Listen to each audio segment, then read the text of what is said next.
It is the Mike Calta Show. It's 102.5 The Bone. Good morning, everybody. It is Wednesday, November 1st, All Saints Day, 2023, and we are coming at you live.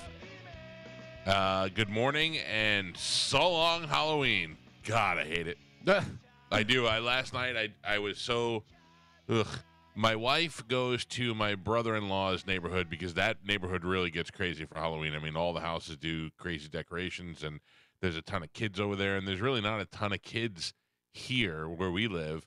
So I stayed here, and I stayed in this room until it got dark because that's usually when the trick-or-treaters start to come out. So I went into the living room, the front living room area, which is right when you walk in the front door, which my wife and I came probably closest to getting divorced as like when we were getting married and I insisted that I wanted a midget to greet the people that came in.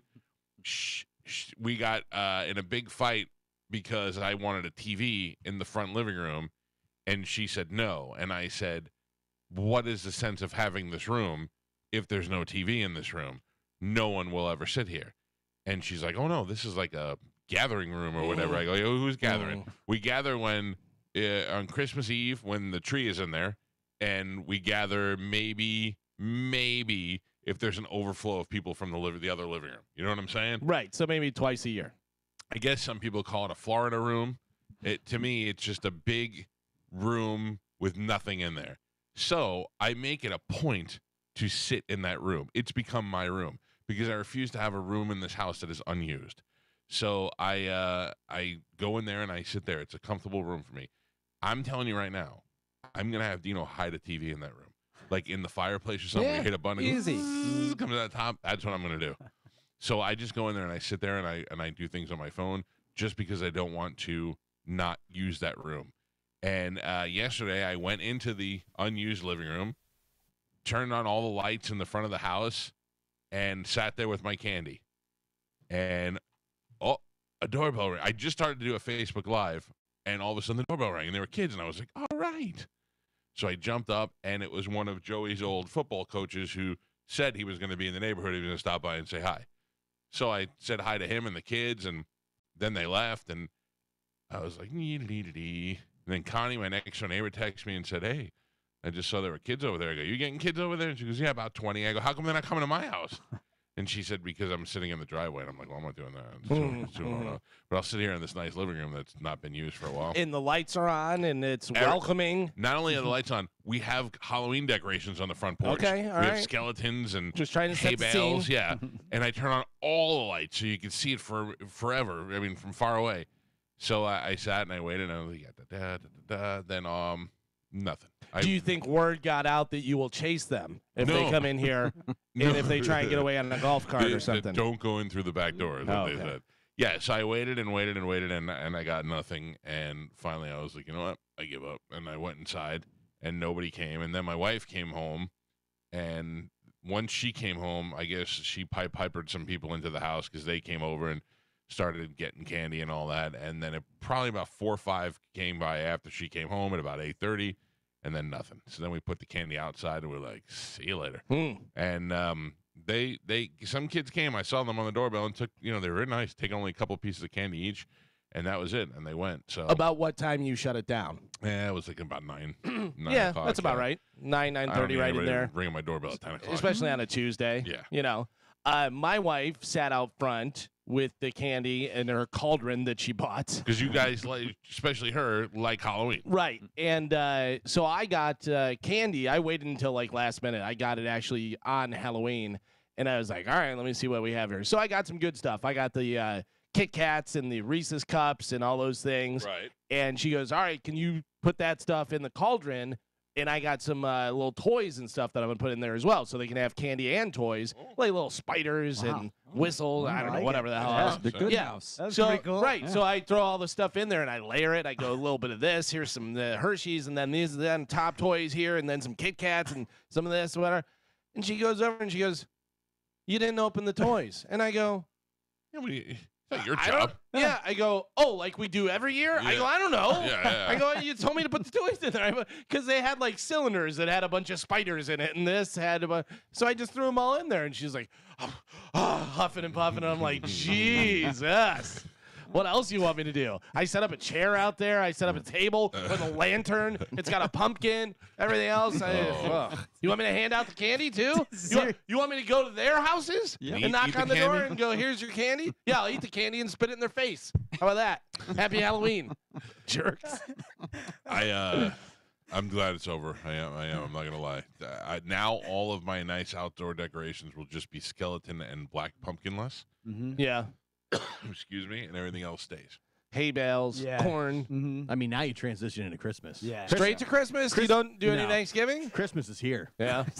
I'm with you, especially if it gets cold this weekend. My Yeah. daughter was trying to convince me last night to get the Christmas tree down. She's like, Oh. we should just decorate it now. I mean, I'm not against that. Yeah. You can have a Christmas tree and still celebrate Thanksgiving. I do like to have the Christmas tree up for quite some time. Yeah. And even afterwards. I think the Greeks have a tradition where it's You little know, little the butt. Christmas Oh. after. No, different one. And so we just always like, yeah, it's little Christmas. Like in February, we're like, yeah, it's little Christmas. We're good. Mick Foley has a room that's Christmas, so that 24, 365. He has a room in his house that's set up like Christmas. Yeah. which I think is really enjoyable for like 3 weeks. And then you're like, oh, go in the Christmas room and just throw in the Christmas room. Also, I like to take advice from a guy who wears sweatpants, a button-down dress shirt, and a sock on his hand. I would not let comfortable fashion dictate how intelligent he is. Anyway, we're back. Hey. land lovers back on the. I never understood. Like, I always thought a wheelbarrow was called a wheelbarrow. Yeah, right. Like up right. until I was like 30, Yeah. and then I always just thought it was land lovers. Right, it's Yeah. land lubbers. Yeah. I don't even know what that means. I think we looked it up before Probably. what the meaning was. I don't care enough. I'm just saying I don't. I feel like it makes more sense to love land. Yeah. 'Cause I'm still a little bit rocky from the ship. As opposed to you look like a real lubber. Yeah. Lubber Like, sounds bad. Too close to blubber. Yeah. I don't want to be a land blubber. This lubber over here showed up. Oh, we had a good time, and we made some interesting videos that you can find on our Instagram at the Mike Calta Show. And there was a lot of Joe to Geo messages. Oh, Yeah. man. That's right, Gio. Yeah. You're Joe on his missed you. mind. You're on his mind the whole time. He missed him. Yeah, he I did miss you. I did Renting miss space in that old head. Yeah. You. No, I love you. I love you, Gio. Oh, what is happening? I don't know. What happened on the open seas? I'm confused. You want to hear something funny? Is on one night we all got really drunk, and well, I would say they got drunk every night. One night I got really drunk, but not like rage party drunk, like sit there and just keep drinking drunk. And like when I stood up, I went whoa. So I stood up. We were out there talking. It was a lot of secret time, and we were out there sitting in Bert's room just talking. And there was probably like 20 people there. And when we were decided to break up and go to bed, Bert's like, hey, just like that. Hey. And I go, yeah. 2 inches from my face is like, hey, I love you, man. Oh boy. And I went, good night, Bert. And then I went to my room, and then Bobby called me the next day, and I go, you'll be happy to know, Bert said, I love you in a real serious, like, get my attention way first. And I couldn't say it. Not that I don't love Bert. I'm not that guy. And Bobby was like, yeah. He goes, you better not, because, Bobby, you never say it to me. Then before we hung up, Bobby goes, hey, I love you, man. And I went, come on, goodbye. I was like, I can't. You guys are making me gay now. No, anyway, I would say 10 out of 10. Yeah, as far as good time. Yeah. Good. Mostly for us, it was a lot of relaxing Yeah. and hanging out and doing fun stuff together. But we didn't partake in a lot of the shows. I didn't. We went to go see the podcast, the Birdcast, which may be one of the funniest things I've ever seen. It was Bert and Mark Norman and Giannis. Pappas, who was a last-minute addition to the cruise, which was great. And he came on and we watched the show live, and it was hilarious. And then they had like different shows that they did on the ship at different times, and it was just too many people to go there and I don't know. I didn't. I like all these guys, and I've seen them all a bunch of times. I didn't need to go see them all on the cruise, but we did a lot of hanging out, which was cool. You know. Well, I watched. I saw your guys' stuff that you posted, and then I saw Bert's stuff too. And I will tell you that Bert, who loves to be Bert, like he loves it. He's living this life. Exactly. Like that's something I think he would. If you said, Bert, you can just live on this cruise ship, you'd be like, yeah, because he. Everyone is in love with Bert, and loving it. And he takes his shirt off, and they go crazy for it, and everything that he does. Yeah. You have to realize that Bert is doing this for Bert. You guys just get to watch it happen. It's the truth. He is. Oh, Carmen. Yeah. I had your mic on, but I had the volume down. I'm sorry. That's okay. I was like, why isn't she talking? Good morning. I'm sorry, I Mike. figured something happened. Bert isn't doing it for you. He's doing it for Bert. He is out there. Like when he goes, I got to go to this thing now. And I go, what is it? He goes, I don't know. I'm doing some sort of toast or something. And I go, all right, we'll catch you later. And then he goes out there, and you're like, oh, he's going to half-ass this. And as soon as he hears the music and sees the people, Bert comes out, and he loves it. And you can get on there and spend 20 minutes and go, wow, Bert's been out here like 20 minutes. Bert's there 2 hours each time. He is more into this than anybody else, and it was quite evident. He loves his fans, and they were good to him. Bert takes care of his people, man. Yeah, he does. He takes care of his people. We did not. You know how much my bill was for me and my son for the entire cruise? How much? $124. Really? Yeah, because we didn't have to buy any drinks. There was a constant flow of alcohol. Every time we woke up, there was different bottles in our room. Wow. Dude. And then there was a 24-hour bar, like help yourself bar, set up right outside of of our room. Because if you're casually drinking on a cruise, one person is $300 to $400. I bought me, Spanish, Bert, Joey, and I think Giannis 5 shots. $65. Yeah. And that was the most money that I spent on the cruise on anything at one time. I still to this day laugh because when Bert was on one of our cruises and he was in the pool and I was getting in the pool and I go, Bert, you want a drink? And he goes, yeah. Give me a double Tito's and soda. And I go, okay. And he goes, 2. Give me 2. Give me 2 double Tito's and soda. And I go, you want me to just bring the bottle over? What do you want? Yeah, dude. Every time we woke up, Snooki had bottles of vodka in our room. Yeah. And Jameson. We were crushing Jameson. And then also Joe's like, hey, you got any of that Fireball, Screwball whiskey? 2 bottles of Screwball whiskey showed up. Every morning we got up and there was a plate of peanut M&Ms, a big bowl of peanut M&Ms in there. It was delightful. I can't wait to see the videos and hear the podcasts. This is going to be good stuff. Well, hold on. I was waiting for this to come. Honestly, there was no people available. I talked to Mark Norman and I said, hey, are you available to podcast tomorrow? And he goes, yeah, for sure. And he goes, just not early in the morning. And I go, no, we're not doing a morning show. We're just taping. He goes, okay, cool. I called him twice, and he's like, I got to be down at the Lido deck at 3 o'clock. And then he's like, how about at 4? Oh, I got to go to this thing. Everybody was so scheduled out. It was, like, impossible to get anybody. And then also, I'm going to be honest, it was like, yeah, they could find an hour in between the other 9 things that they're doing. So now I'm making them do a work on top of work. Right. You know what I'm saying? It was just not comfortable. The other thing was we didn't really expect to be able to do a whole heck of a lot because we weren't on the air on Monday or Tuesday, and there was a whole different show on there. So it was not, but we tried to do as much video as we can. We put a lot of stuff up on Instagram, and it's some really good stuff. Every night they did karaoke at 10 o'clock, and every night we all went down there and watched a little bit of it because everybody gathered down there. And I said, Joe, you've got to do karaoke tonight. He's like, oh, Michael, I will do it. And we went out there, and we went to Cypher Sounds was DJing in one of the clubs, so we went to the club and we hung out there for a little while. And then I said to Bert, I go, hey, I'm going to go in the karaoke thing because Pap's going to sing karaoke. And he goes, okay. He goes, I'll be down there. So they're like, Joe, Pap's up next. And I'm like, text Bert. I go, Pap's up next. Let's go. And nothing. We couldn't get it going. Then all of a sudden they started, Victoria and Steven. And we're like, what up, Joe? He goes, I don't know. They told me to wait here. I'm next. Then finally they're like, Pap to the stage. You're up next. They bring him over to the side. And right as he goes over, Bert and those guys roll in. They get into position. And Pap got up there and owned it. Absolutely owned it. That's right. He went out there and killed Sweet Caroline and did a fantastic job. I think he had no idea what was going on because we kept asking him, when are you going up? And he's like, I'm next. And then we'd walk down to one side of the boat. Then we'd get the "I'm next" text, walk back, and he'd be standing there like, I don't know what happened. Yeah, They didn't there call was a me. lot of that. There was like 3 Instagram live videos where you would start it and they'd be like, all right, Victoria. Yeah, and yeah, like, that was and it. everyone's like, what the? And they would I cut know, off. I know. And then a couple minutes later, pop up again. Hey, let's give it up for Frank. He's coming on. And then it would cut off that again. was, they kept saying he was next. You know, Yeah. Galvin, you know Greg Warren? Yeah. We've had Greg Warren on the show. Yes. I recognize his face. Greg Warren was a last-minute addition to the cruise because Russell Howard couldn't go, so they got Giannis and Greg Warren to fill in.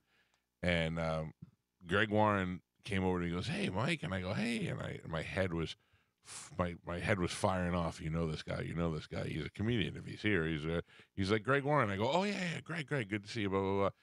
And I don't recall having him on the show. I do recognize him, and I know his comedy and all that, but I don't remember when we had him on. Yeah, I remember. Was I it remember good? having him on. Yeah, he was good because he's funny. He's not like a big name or anything like No, that. he's funny. But he's a funny guy, and he does some funny like character stuff, and he seems like a good writer. Like he's a clever writer and But I stuff. feel like I could always look at someone and go, "Oh yeah, no, we remember talking to him." I just don't. I'm getting old, man. It was weird, and then he and I like talked a lot during the cruise. Like we'd run into each other and stuff, and I was like, "We must have had a great show." I don't remember it at all, man.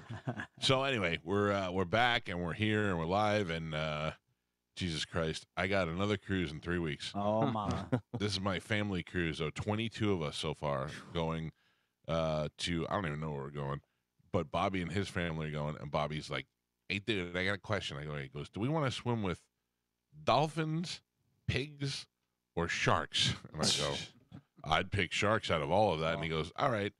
And he's like, "Hey, they said sharks. They want to do sharks." I go, "Well, hold on a second. Are we in a cage or what?" He goes, No cage. I go, "Well, no, that's suicide is what that is." And he's like, "I don't know." I go, "Well, why don't you do some research and find out before you ask me if I want to swim with sharks? Because I do, but I need to know what the situation is." So evidently there is a thing where you could swim with sharks who are not aggressive, like nurse sharks Yeah, I or was something. gonna say. Don't But yeah, my wife, who Still, is also a sharkologist, Yeah. she was like, "Nurse sharks still have Yeah, teeth. They sure, still yeah. could bite."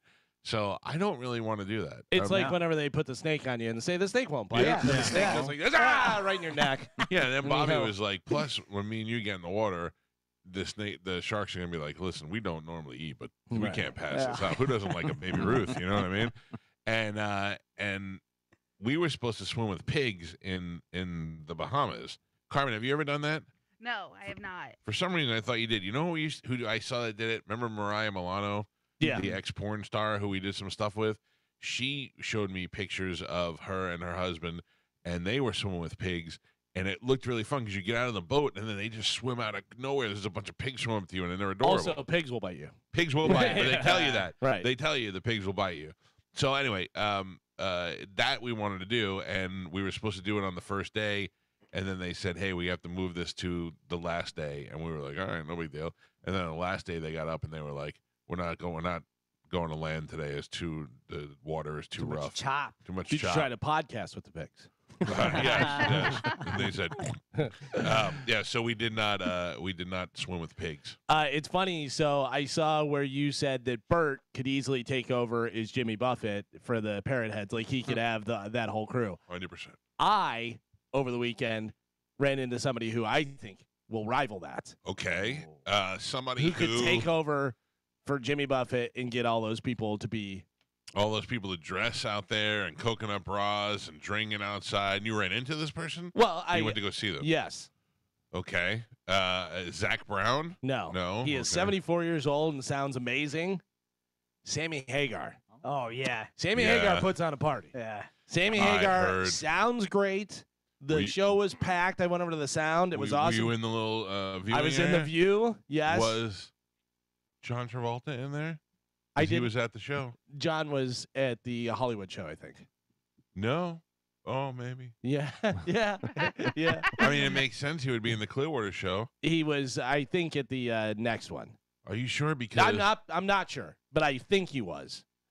Because I saw it the next day, but it could have been, just that. But Well- nobody made mention of it. I'll tell you, I did not see a picture of him there, but I saw that Nina posted that the show was great, whatever. And it's even cooler that to find out John Travolta is a Sammy Hagar fan. So I just assumed he was there, and I thought that was my chance. That was my in for sure. But anyway. And he always puts on a great show. I would have been there if I was in town for that. Yeah, it was a blast. The sound was super cool, and like you said, everybody there is so cool and so nice. I met Pirate, who goes, "Oh yeah, you're on the list." Oh, Pirate. Yeah, Okay. because he goes, "I know who you are." Yeah. So yeah, but it was very, very fun, and they sounded great. And yeah, just it's a party. Yeah. He wants everybody to drink and have a good time. I think he's as happy that his life is as great as it's been. At his age. Yeah. And the fact that it's 74 years old, he's still running around there and doing it with great quality is more important that he still sounds good. So, Carmen, what have you been up to? I feel like I haven't seen you in forever. Yeah, no, nothing. Honestly, it was a really chill weekend. I feel like because you were here Friday, we had some sort of, or whatever day that was, we had some sort of attachment now.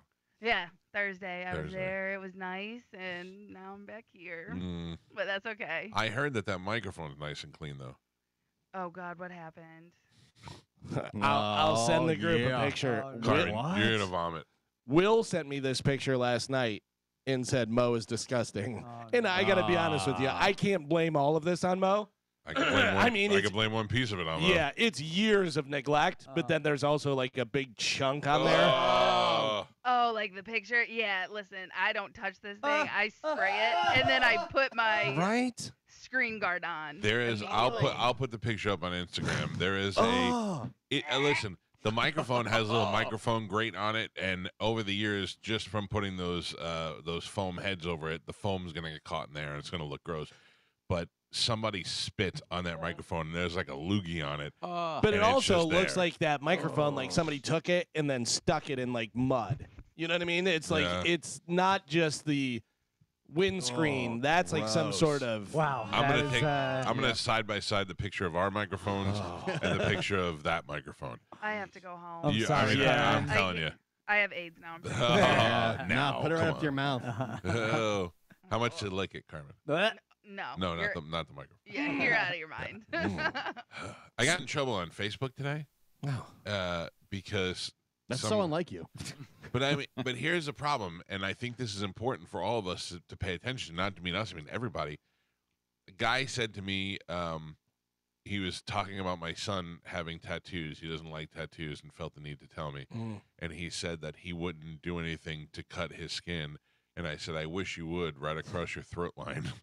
And it was a joke. And I wasn't mad. I didn't say go kill yourself. And they said it was bullying and wishing other people harm. Yeah, can't make jokes. And I disagree. Well, that's what I'm saying. Yeah. I disagreed with it. And somebody has to tell them your computer cannot pick up sarcasm. It cannot pick up jokes. Like we are now you not. You can't joke about harming somebody. But you can if you're two adults and that both the adults get the joke. And now Facebook is telling us whether or not we can be adults and talk to each other the way we want to. Yeah. By the way, 100% you should be able to say whatever you want. I don't care. I just say it, whatever. Stand behind it. You should write your name on it if you're going to say it, whatever. The problem is if I'm saying it to a child, sure. That's. I remember in the very beginning we first got to the radio station, there was a guy who was bugging me, and I said, he said, you know what you should do? And I said, you know what you should do? You should kill yourself.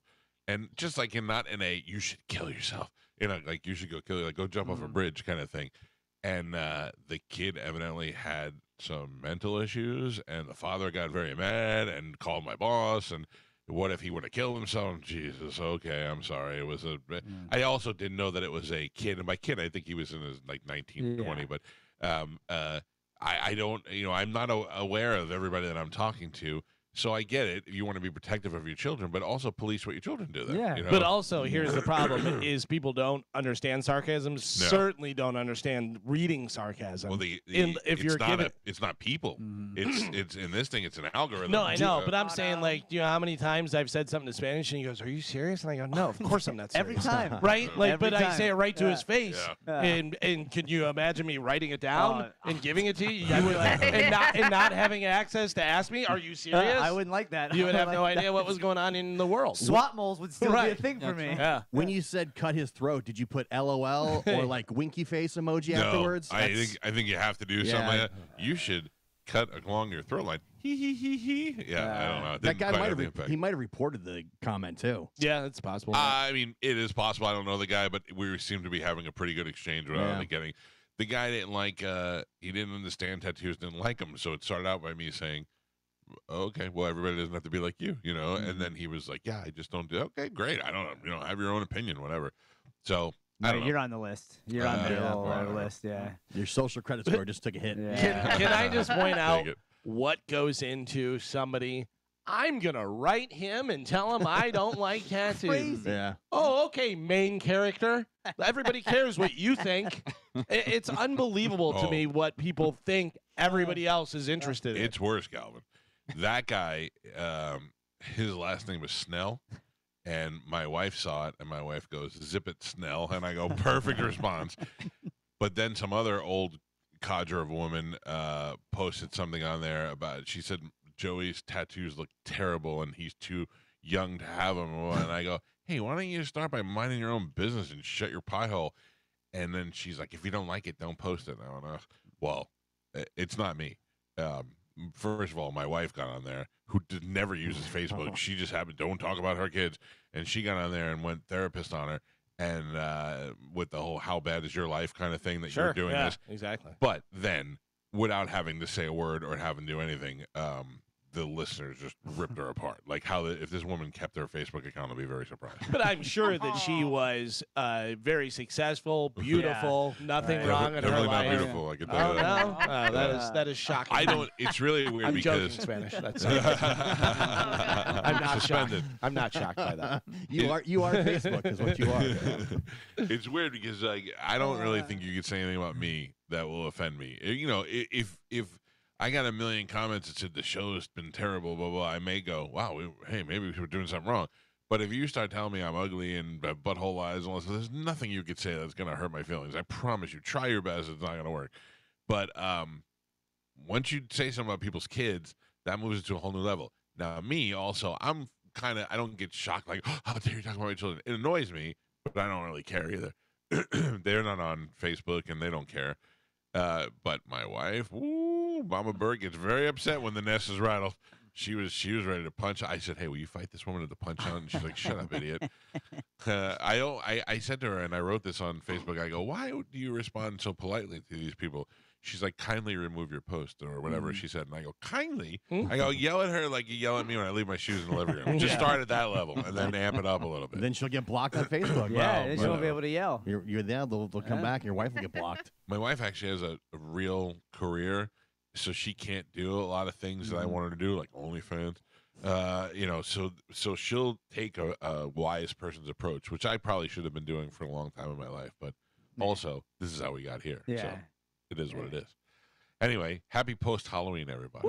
It's over. Yep, Thanksgiving. season's over. Thanksgiving time, and then so what I was starting to say was I'm going on this cruise, the Thanksgiving cruise, in November, in 3 weeks from now, during our Thanksgiving break, before everybody starts getting, "Hey, we're taking days off." Laziest show on the radio. Yep. And then in April we have our cruise, right? Mhm. Yes. One cruise just got added in between those yesterday. Oh, really? What?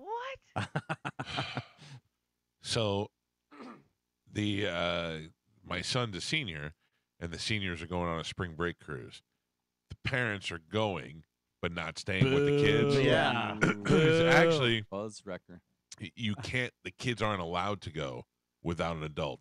Like Joey, they wouldn't let him get off the ship without me being with him. Like he went to go, and they were like, "Is he with you?" I go, "Yeah." I go, "Why, you offering? I'll sell him for a good price if you need a big worker." The kids aren't allowed to go on a cruise because they're all 17 by themselves. So a couple of parents are like, "Yeah, we're going to go, and we'll get a different room, put them in a room." And then now, as the group is growing, they need more adults to go. And Amanda's like, "I'll go with Juliana, and we'll get a room, and Joey will get it." I was like, great idea. And now it turned into I have to go on that cruise too. It's only I think I miss one day of work. It's a Monday I'll miss or whatever. They're not all turning 18. I feel like by the time I was a senior, everybody was 18. No, Joey's birthday's in August, so he's behind right age wise. So Yeah, a lot of those kids are in the. Some of them are. Like you know? everybody went to Cozumel when I was in high school, like yeah, senior year. I don't want that. Natalie Yeah. Holloway went Well, on away the too cru- on her, They on went on her the spring break. The cruise went to Cozumel at the time. Yeah, I don't care to be a part of what they do, and every time we go on a cruise now, my nephews and my son run around free, and we don't even see them until they never come to dinner, and they never do any of that stuff. By the way, Galvin, your voice rang in my head this whole weekend while we were gone. Because I packed a suitcase that was the size of a suitcase that a family would take on a week cruise. Right. Because let me tell you my train of thought here. You have to wear, what you wear during the day, like shorts and a T-shirt. Then you have to have like dinner wear, which to me was just like jeans and maybe a button-down shirt. Nothing too fancy. I didn't bring any formal clothes. But that's 5 nights of jeans and a button-down shirt and a T-shirt and shorts for every day. And very much in the Galvin style of what you said to me years ago, you will just wear a shirt with no sleeves and shorts every day. Yeah. It was very, very much that. And I took all my clothes out and hung them up. I did not wear one button-down shirt the entire time, but I didn't know that we were not going to dinner in the dining room. We didn't have a dining. We had our own private area for dinner, and you basically could have went out there naked if you wanted to. Tom, So- bring me my finest gym shorts. Yeah. There was a lot of that. A lot of robes, a lot of wearing robes yeah. around. Yeah. You Now know- I see that shirt is sleeveless. Is there one that's more sleeveless? Do you know Tom is of course super helpful. Yeah. He's great. But Joe is like, I'm like, where's that Starbucks? Michael, I'll get the Starbucks. I was like, well, slow it down. We're okay. I was just asking whether Starbucks. You were super helpful, Joe. Thank you, Michael. Yeah, thank you. He wants to go on the free cruises and the free Paul McCartney and the free You Listen. do this and the realize free that. he didn't even know where the Starbucks was. I had to tell him. No. Doesn't matter. That's not true. His I knew. his natural instinct to help me is what makes my life easier. That's Now, right. did the video guy shoot any video, Ah, or did that I he just don't get know. you coffee? No, That I don't know. No, Okay. there was none of that going on. Okay. Listen, But I he's shot- saying it like sarcastically. He's saying it like, Yeah. no, of course not, Carmen. No, he Yeah, really he's didn't. saying- No, The that's only right. videos we're going to see is the one that Mike shot. Yeah. That's right. Well, I'm a video guy too, so I did as much video as I mean, free cruise in the Oprah suite. You think every once in a while, click, Yeah, like- you know. Get the phone out here and grab some video of like what's going on. Did Listen, you I watch? I was a party ambassador there. That True. was my function. He was quite the hit. Mhm. Did you see the video of the tour of the room? What the room was like? It's amazing. No, I don't think I saw that. It- but it- Yeah, it was amazing. When we had security sitting outside, that you get off the elevator, you need a key card to get up to that floor, and then when you get off, there was 4 security guys there at all times sitting outside our room, and they were like, the first day we got there, we got off the elevator, like, you guys can't be here, and we're like, Yeah. well, we're not gonna be able to get to our room if we're not. And they were like, oh. Once we got to know them though, it was like Igor were and nice. Igor. They were great. Well, Don't you besides love one guy. the immediate, you can't be Yeah. here? Yeah. Not, can I help you? Can we figure Yeah, no. out where you're Yeah. going Even here? worse, it was what, a 4-day, 4-night cruise. The first 3 nights, one guy specifically, Yeah. every time I went up there after 6 p.m., he was like, "What are you doing here?" And I was like, "Again, guy, I'm using my key card to get into the room." If this guy rolls up drunk, you really think he's going to Trust ask him me, if he should be I, here? I am on security side. Keep this riffraff out. But what you do, Spanish, is introduce yourself to him. Oh, we I- did. yeah. Yeah, Oh, we yeah. did. Yeah. And he still was there? Still. Oh, Yeah. then you're fired. To the point where by like the 3rd night, Joe was looking at the guy going, yeah, I know, not Yeah. supposed to be here. We get it. That's what he was saying. Yeah. Did you test security at all? Did you test him? Did you do any Yeah. moves I or did the anything? same or- thing. I get off the elevator. I go, "You guys killing anybody today?" And they go, "Not today, sir." I go, "All right, let me know. Let me know when it happens." They were very nice. They didn't like Joe in Spanish, but No. they definitely liked me. I pulled a knife on that guy. Mm-hmm. Yeah. Every time we come out of the room, they go, "Whoa, you guys leaving the room?" Yeah. We go, "Would you leave the room if you were in there?" They were like, "Probably not." I said, "Okay." Yeah, they were nice. We had a good time. I will tell you this: after doing 17 cruises of our own and doing this one, we definitely need to make some changes. There are some great ideas that we got from this cruise that I think we can make our cruise even better than it has been for 17 years. So we're on it. And those 6-man guys who put on those cruises, what a fantastic job they do. Like, I watched a lot of video of the Jericho cruise. That looked like it was a ball.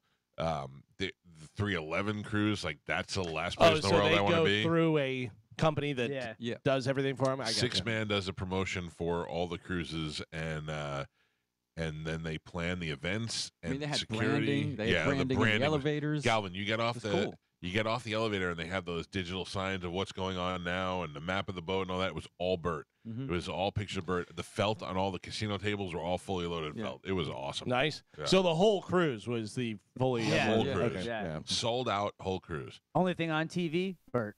Yeah. Oh yeah. Yeah, his podcast, the machine movie, the that's all awesome. of his stuff, Yeah, his Cabin in stand-up the Woods or specials. whatever, yeah. Cabin was on. Well, Yeah. we'll have to take your word for it because I didn't see the video. So we can only assume you guys are telling the truth. That's right. Why would we lie? All right, listen to me. We got to take a break. We got to get the show rolling. We got a lot of stories from the cruise that we'll roll out today. Things that happen. Things you can watch a lot of the video that I shot at our Instagram at the Mike Calta Show. Go enjoy that. And there is a tour of the room and all the other stuff on there. So we do have a special announcement coming up at 7 o'clock this morning, right before news. It is something that is very exciting. It is the next thing that we have planned. We have a couple of things that we do every year before the end of the year. We do we're going to do the food drive, which comes up this month. Then we are going to do the Friendsgiving that's happening out at the takeover in what is it stand? The Stockyard, God the Holiday. Damn, I can never remember the name. Stockyard and Holiday with Roger and JP and other Bone staff members. We're going to be out there. Pipple Toddler's going to perform. We're giving away prizes to you guys. That is happening. And then the big thing that we do at the end of the year is the pub crawl, the Christmas pub crawl, where we give away cruises for the Calta cruise. So we got that coming up. And this year we threw in one more event to close out the year. And we'll tell you about that at 7 o'clock this morning. Also, today is Wednesday. We're back on land. Everything going on. Today's Wednesday, so I have a brand new open letter as well. That is coming up at 8 o'clock. So let's take a break. We'll come back. We got some stuff to give away. Carmen will tell us what that is. We'll roll into Sporcle. It is the Mike Calta Show. This is 102.5 The Bone.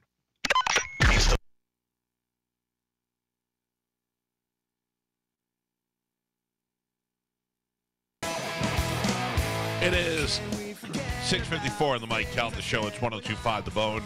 Thanksgiving will be here before you know it. Right now, you can call my friends Zero Res and get your place insanely clean for Thanksgiving. This Thanksgiving, Zero Res is serving deals as sweet as pie.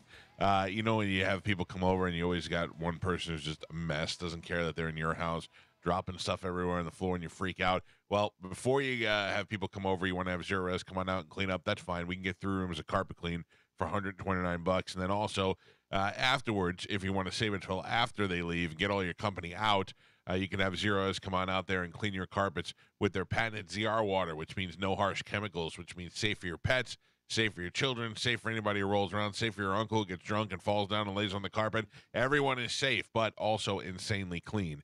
Right now, you get 3 rooms of carpet clean for $129 when you mention me, Mike Calta. You can give them a call at 813-375-9960 or easily schedule online at zerorestampa.com. Don't wait, because everybody's going to want to get everything done before Thanksgiving. So schedule your service now, zerorestampa.com. 3 rooms of carpet clean, $129 when you mention me at zerorestampa.com.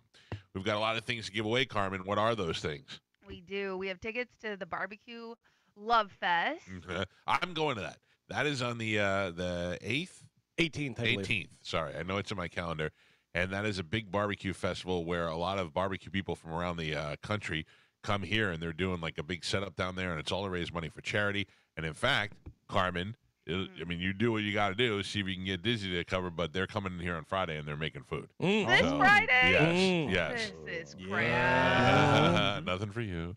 But yeah, they're coming out. I believe they're cooking out here. So that is happening at Perry Harvey Park, and we have tickets for that. All right, what else? Tickets for Next Big Thing. Yep. TSO. Yep. Monster Jam. There you go. And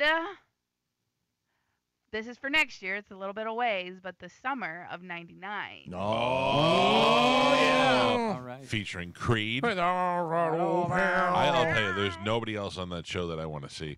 I don't want to see Three Doors Down. I don't want to see Daughtry. I don't like them. I just don't want to see them. Okay. I think Daughtry is the one I hate the most. Yeah. I don't want to see Daughtry. I don't want to see Three Doors Down. I don't want to see who else is on that tour. I think it rotates. Oh, good. Different. Okay, bands. so if it- Switchfoot, Yeah. Tonic, Aw. Big Tonic's Rack. pretty good. I like Big Rack. Yeah. Who else is on there? Let's see. Yeah, that's it. Yeah, so okay, that's not so bad.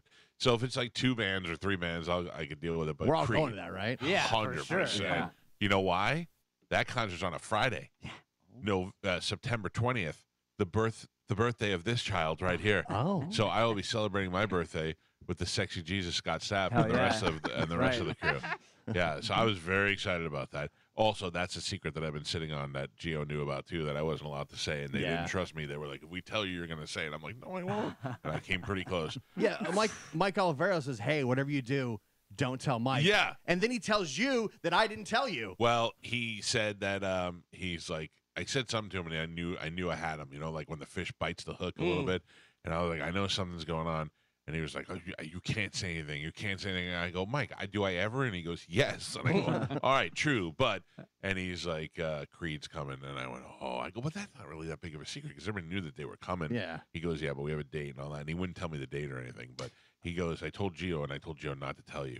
Aw. So I this get it. this Dog me out. says so it'll be Creed. 3 Doors Down will be direct support on the majority of the tour. Daughtry, Switchfoot, Tonic, and Big Wreck will join Creed on select dates, and Finger 11 will Oh, open I like Finger 11 too. will open all dates on the Oh, region. Okay, good. Yeah, yeah. Good, So good, they'll- good. Finger 11 live, awesome. Really. Finger good. 11's got that one good song. I don't Well, know. and Finger 11 heavier than what they're, Yeah. you know, Yes. because they have that one Their song hit where is not Right. representative of their whole catalog. yeah, yeah. Oh, like Sugar Ray used to be. Yeah. Yeah, like Sugar Ray was like a death metal band Yeah. almost, and then they got a hit with an acoustic, and they're like, "Keep doing that." Yeah, write more about your bedpost. All right, good. Very excited for Creed, and you can pretend you don't like them, but if you're our age, you do. So I'm in. it's all Yeah, good. yeah. Yeah. Oh, let's just hope they don't have any meltdowns before September. Yeah, You they're know? part of the fun. It is towards the end of the tour run.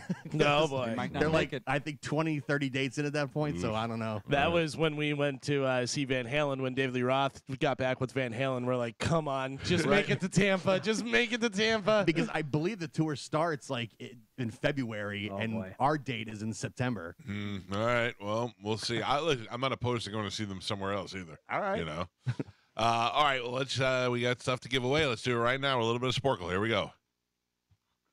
What's wrong with you? Oh, What's by the wrong way, with you will be going.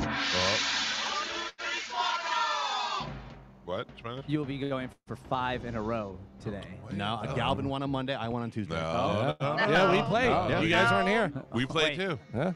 We played here though. Oh, Yeah. No, you didn't. Yeah, It's we my were house. here. No, we were I here. have We were cameras here. everywhere. Trust me. Trust me. All right.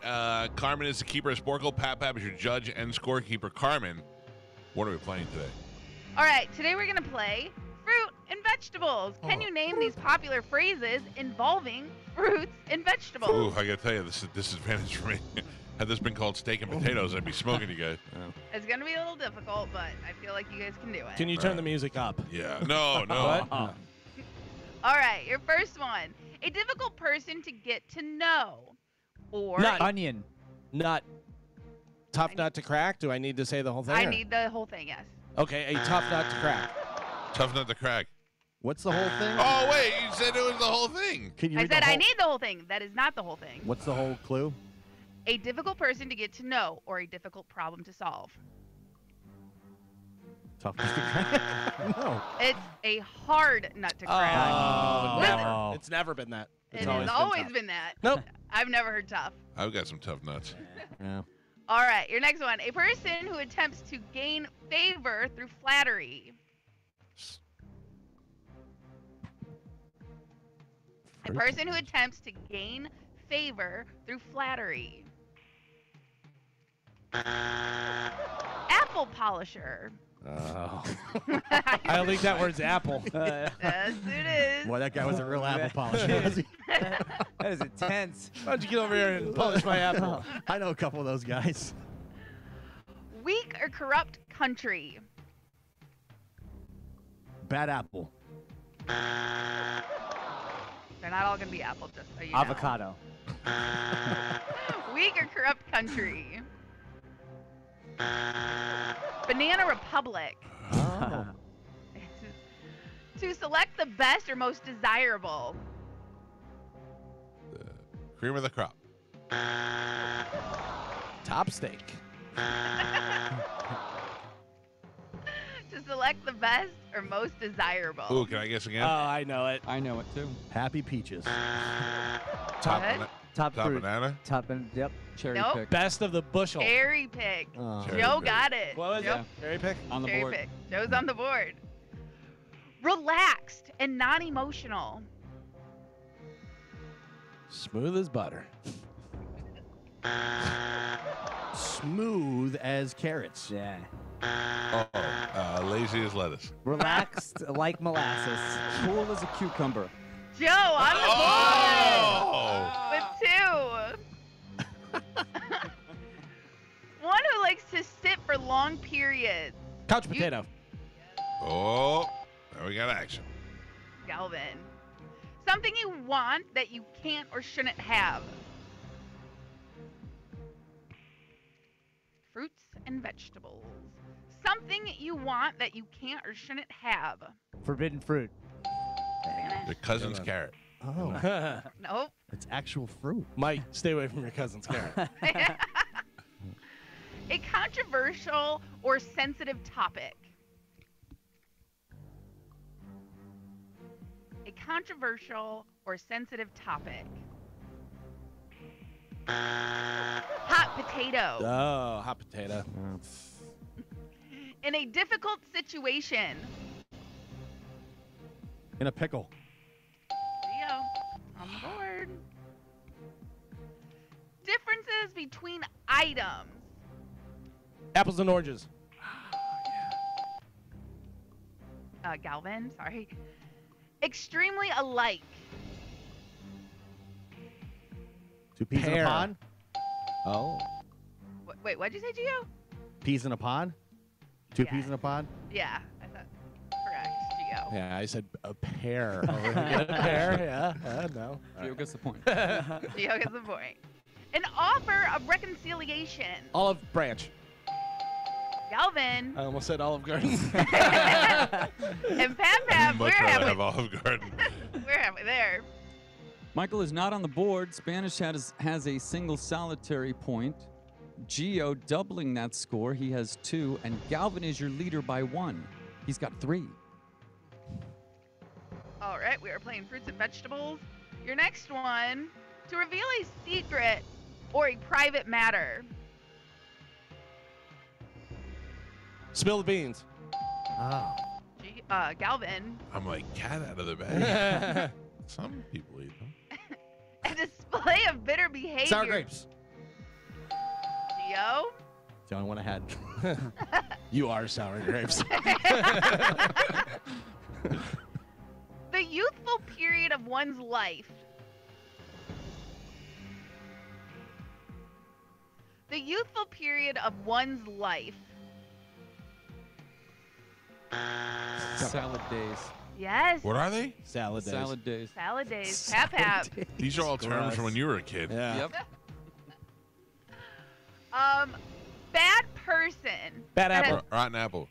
Rotten apple. Rotten apple. Yeah. Yes. That was bad apple. Oh, you're right. Rotten apple. Rotten apple. That's tough nuts. Mike gets the point. Hard nuts. No, tough. No. Stupid or foolish. Dumb as a plum. That's good. We should use that though. Stupid or foolish? Yes. Nutty. Pea-brained.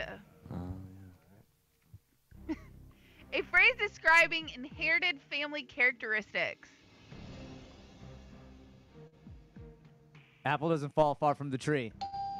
Spanish. Yeah, you should have. I'm like, Oh. I thought that's a lot to say. It was. It was.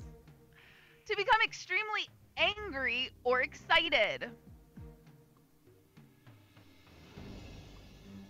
Papaya. To become extremely angry or excited. Mexican jumping beans. Hot as a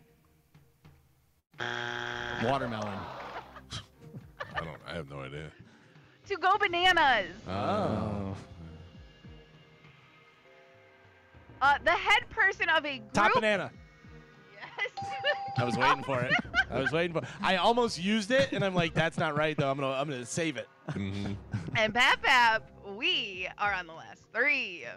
Michael is on the board with a single point. Spanish has 2. Gio with 3. And Galvin is your leader by 2. He's got 5. Ooh. Oh, man. All right. Last 3. Here we go. Fruit and vegetables. The object of a person's Apple of affection. my eye. Galvin. Last 2. The benefits of one's hard work. Fruits of their labor. Mike. And your last one. The final thing that makes something perfect. Cherry on top. Icing on the cake. Oh. Cherry on Cherry on top. top. Spanish. Well, there's icing on the Both cake. are too. delicious. Yeah. Yeah. All right. That's it. Your final score, Michael with 2 points, Spanish with 3, Gio with 3, me with also 3. Galvin doubling that. He won with 6. Kachaya! Woo, woo, woo! Trademark 2023. Oh. Streak Slayer! I almost spit that out of my mouth. Yeah, Well, congratulations, Calvin. Pick a Too line. shabby. I will go line 4. Line 4, congratulations. You will get to pick among the tickets that we have from TSO to Barbecue Love Fest to Creed. Galvin, what do we have come up in news? Coming up in news, you're fired. Volocopter and turkey pizza. Wait, oh my I'm not mad at turkey pizza. We'll see. We'll see what they are or not. All right. Galvin has your news. We'll take a quick break, and we will do that next on 102.5 The Bone. It's the Mike Calta Show.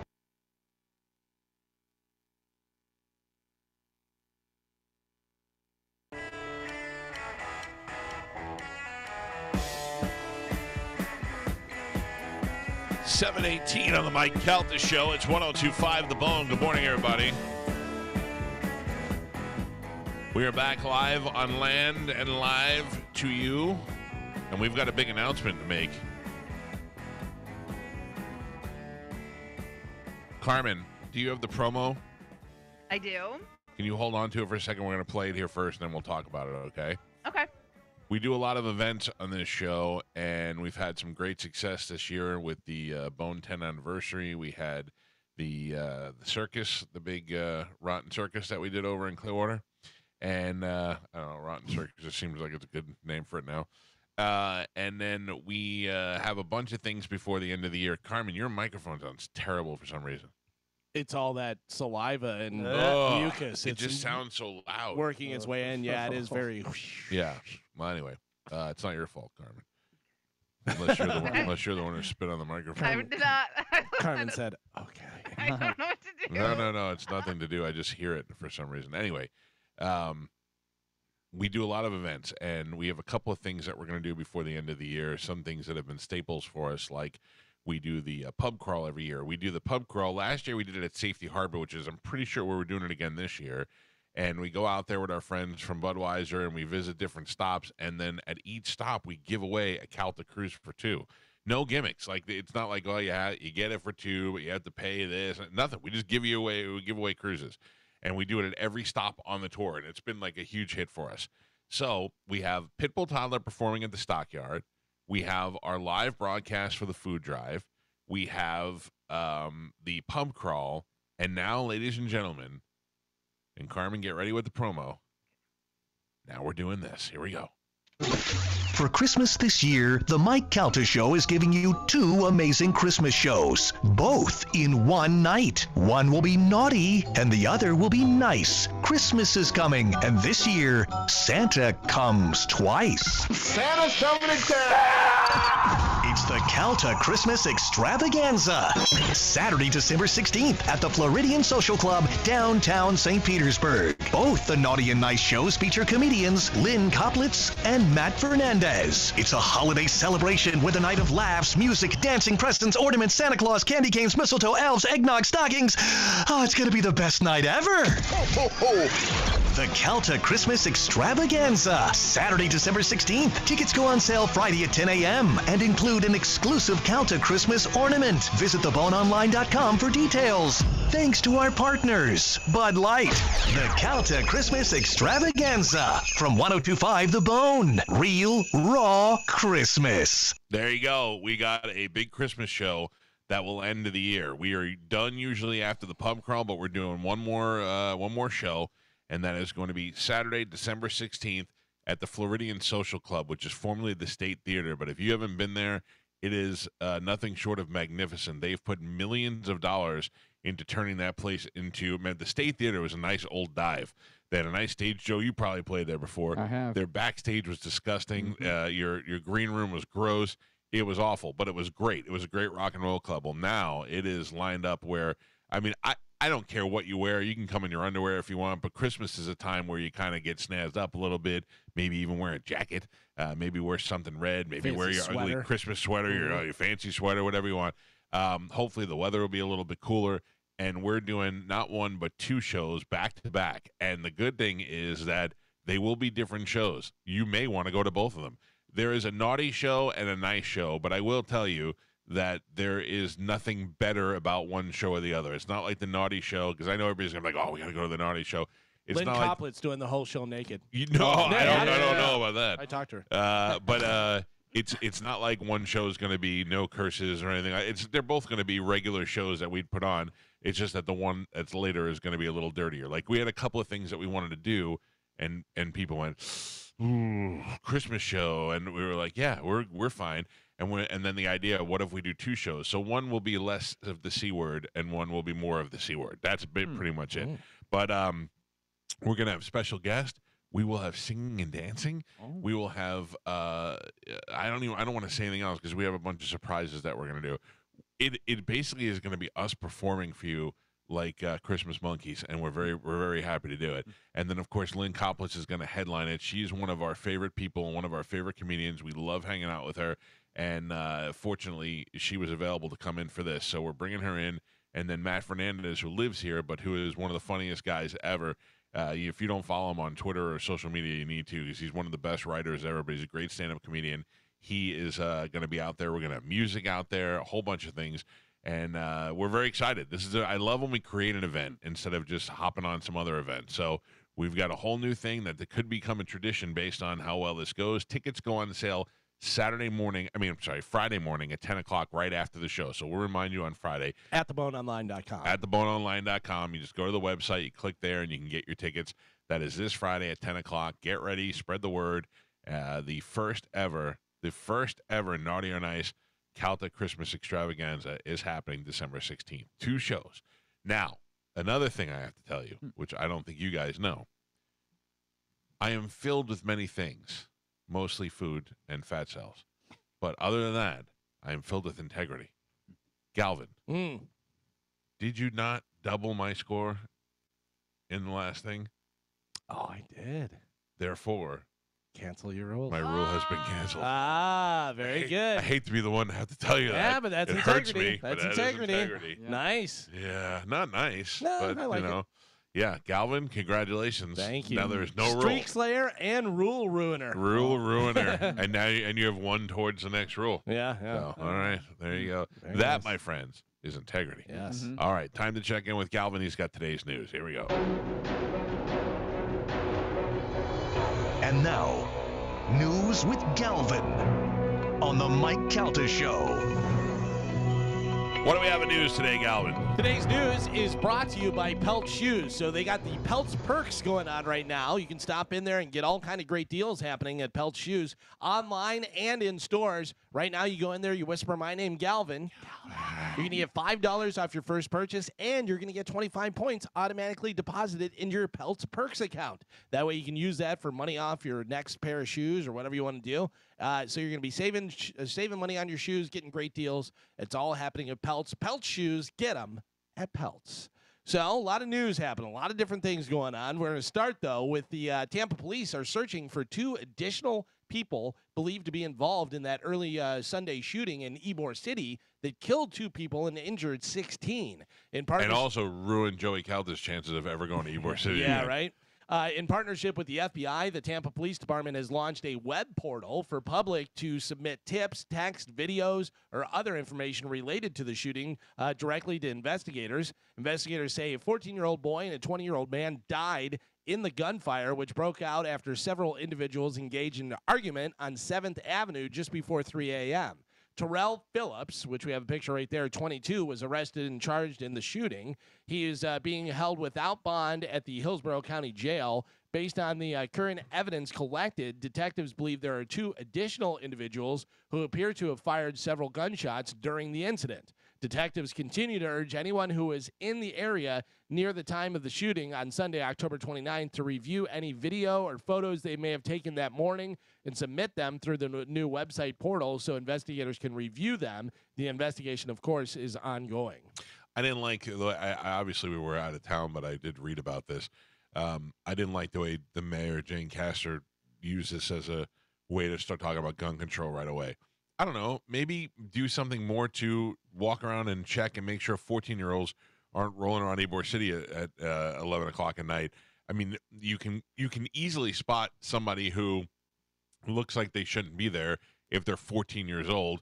Or if you see, I mean, if you walk down Ybor City from, I don't know the names of the clubs, but from where Tracks used to be, Pleasure Dome, whatever that thing was, all the way down to where the Blue Note was, you can know which ones you walk by fast. You know what I mean? Which clubs you get through fast. You know where the crowds hang out. You know where the trouble spots are. So just maybe put more cops in that area and have them looking at people and deciding who should be out late at night and who should be in an area where you have to be 21 and up to get into some of these clubs. That's what you need to focus on. All of a sudden, this becomes a gun thing now because one person acted out of criminally. I just thought that was a cheap shot. I just thought that was not necessary. But I mean, what are you gonna do for gun control? What is the thing you're gonna say now? I mean, you shouldn't have a gun in a bar in Ybor City anyway. For real, yeah. Well, the 14-year-old had a gun on him too. Yeah. But I mean, but keep these people out of Ybor City. Yeah. This is, Ybor City when it first opened, man. And I don't mean when it first opened forever, but I mean like in the 90s when they started redoing the clubs and reopening them. It was really a nice place. I mean, it was similar to, that strip that they have in Memphis where they have all those clubs down in the row, and obviously Bourbon Street, and which isn't exactly a best example ever, but you know what I'm saying about these. All these towns have this one area, this strip that has all these nightclubs and restaurants, and it was a place where adults can go. The worst part about Ybor back then was parking. Yeah. Then they started making parking garages and lots, and then they just let it go to hell again, man. You start letting anybody in, you start letting anybody hang out on the streets, and that whole thing was really nice for a while, and then it got screwed up, and none of those clubs that were really great back in the day are even there anymore. Yeah. All of them shut down because of this nonsense. So I know multiple people that have gotten robbed down there before. I never go to Ybor City for any reason. So I don't particularly go. I'll go if there's something to do. Like, I'm not like, I'll never go there. I just don't really, like, we went to that Coyote Ugly years ago, and we had a great time being out there. I'm trying to think of what are some of the other. Obviously, when we have parades and stuff, we have to go down there. I used to go down there all the time when I was younger. I used to work down there. It was, it was awesome. I'm also 43 years old, so it's like, that's the thing. I'm not really going out anymore anyways. My son likes to go down there, and that makes me nervous because, he is younger, but he Ubers in and Ubers out, and it's safe to do over there for that. And then there's places he likes to go that he can get into, and a lot of his friends are down there, so I get it. But now I told him, I looked at him when I read this, and I go, this stinks for you. He's like, why me? I go, because your mother's never going to let you go now. Because it's not you anymore. Before we were worried about you being, make sure you came home and you got home safe. Now it's about the people around you down there. The other guy that died, 20 years old, he was completely innocent, just standing on the street. Standing on the street. Yeah. I don't like it. The future is here. Oh, yeah. The Tampa International Airport will soon hold the first ever air taxi flight in the state of Florida. A TPA release said that the airport and Volocopter collaborated to have the first urban air mobility test at a large U.S. airport. It's happening on Thursday. UAM flights are a new type of aircraft flight that focuses on short and medium-range flights that will take people and objects across urban environments, allowing them to travel within cities. It's basically like a giant, whatchamacallit? What are those things called that you fly? Ultralight? Helicopter? Drone. It's almost like a giant drone. Yeah, there's some video on Bone TV. Check it out. The test flight will be held from 9. No way. Yeah, from 9 to 10:30 a.m. on Thursday. Several local officials, including the mayors of St. Petersburg and Tampa, will be present. I ain't going Mark to that thing. my words, you're going to be seeing a lot of them the government doing a lot of downsizing transportation around the U.S. Well, that's fine. If you got to get something, if you're a lot of times Pete uses Uber to send stuff to clients and stuff. He'll have an Uber guy and go, hey, drop this off at this address for me. If you have this now and you have to get something to Orlando and it has to get there quick, or Miami, but that's also fine. think about in New York how they have helicopters. You helicopter from one place to another. You can do this. Not a helicopter though. I don't even know what that thing is. But it's a drone. I mean, it is basically. I'm not it's a sitting new my helicopter. big ass in a drone. So helicopters have been around since what, the 50s, whatever. We're using the same technology. You're not going to upgrade. Look at a car from then and look at a car now. Let me make sure the mayor could fly in it first, and I'll see if I could do it. It's going to be fine. It just freaks me out a little bit. I would totally do it. I think that's safer than a regular plane. You're talking to a guy who won't go on a kid's roller coaster, so Yeah. I don't like it. By the way, speaking of helicopters, did you see Tom Segura with his mom Yeah. for her birthday or whatever? And He took her up with a helicopter. in the helicopter that TC flew. That was Magnum PI, That's right? true, yeah, Looked that just was like the it. one. Yeah. Hey, we didn't talk about this either. I know it was a couple days ago, but you made me think of it in the beginning of this story. Oh, you said the future is now. Nate Bargatze killed it on Saturday Night Live. Yeah. Did you see it? Yeah, his monologue His was monologue great. was great. Those skits were great. I would say 7 of 10 skits were really good on that show, Yeah. which is very rare. And I don't owe it all to Nate, but the Dude, skits were funny. He did such a great job. He came out and he was like, thanks. He goes, I'm so excited to be here. And he goes, and for people at home are like, I can't believe he's here. Or I can't believe this guy's on here. He goes, I can't believe it either. It was really, he did a great job. His monologue was hilarious. His the skits, the George Washington skit I thought was great. The lake video I thought was funny.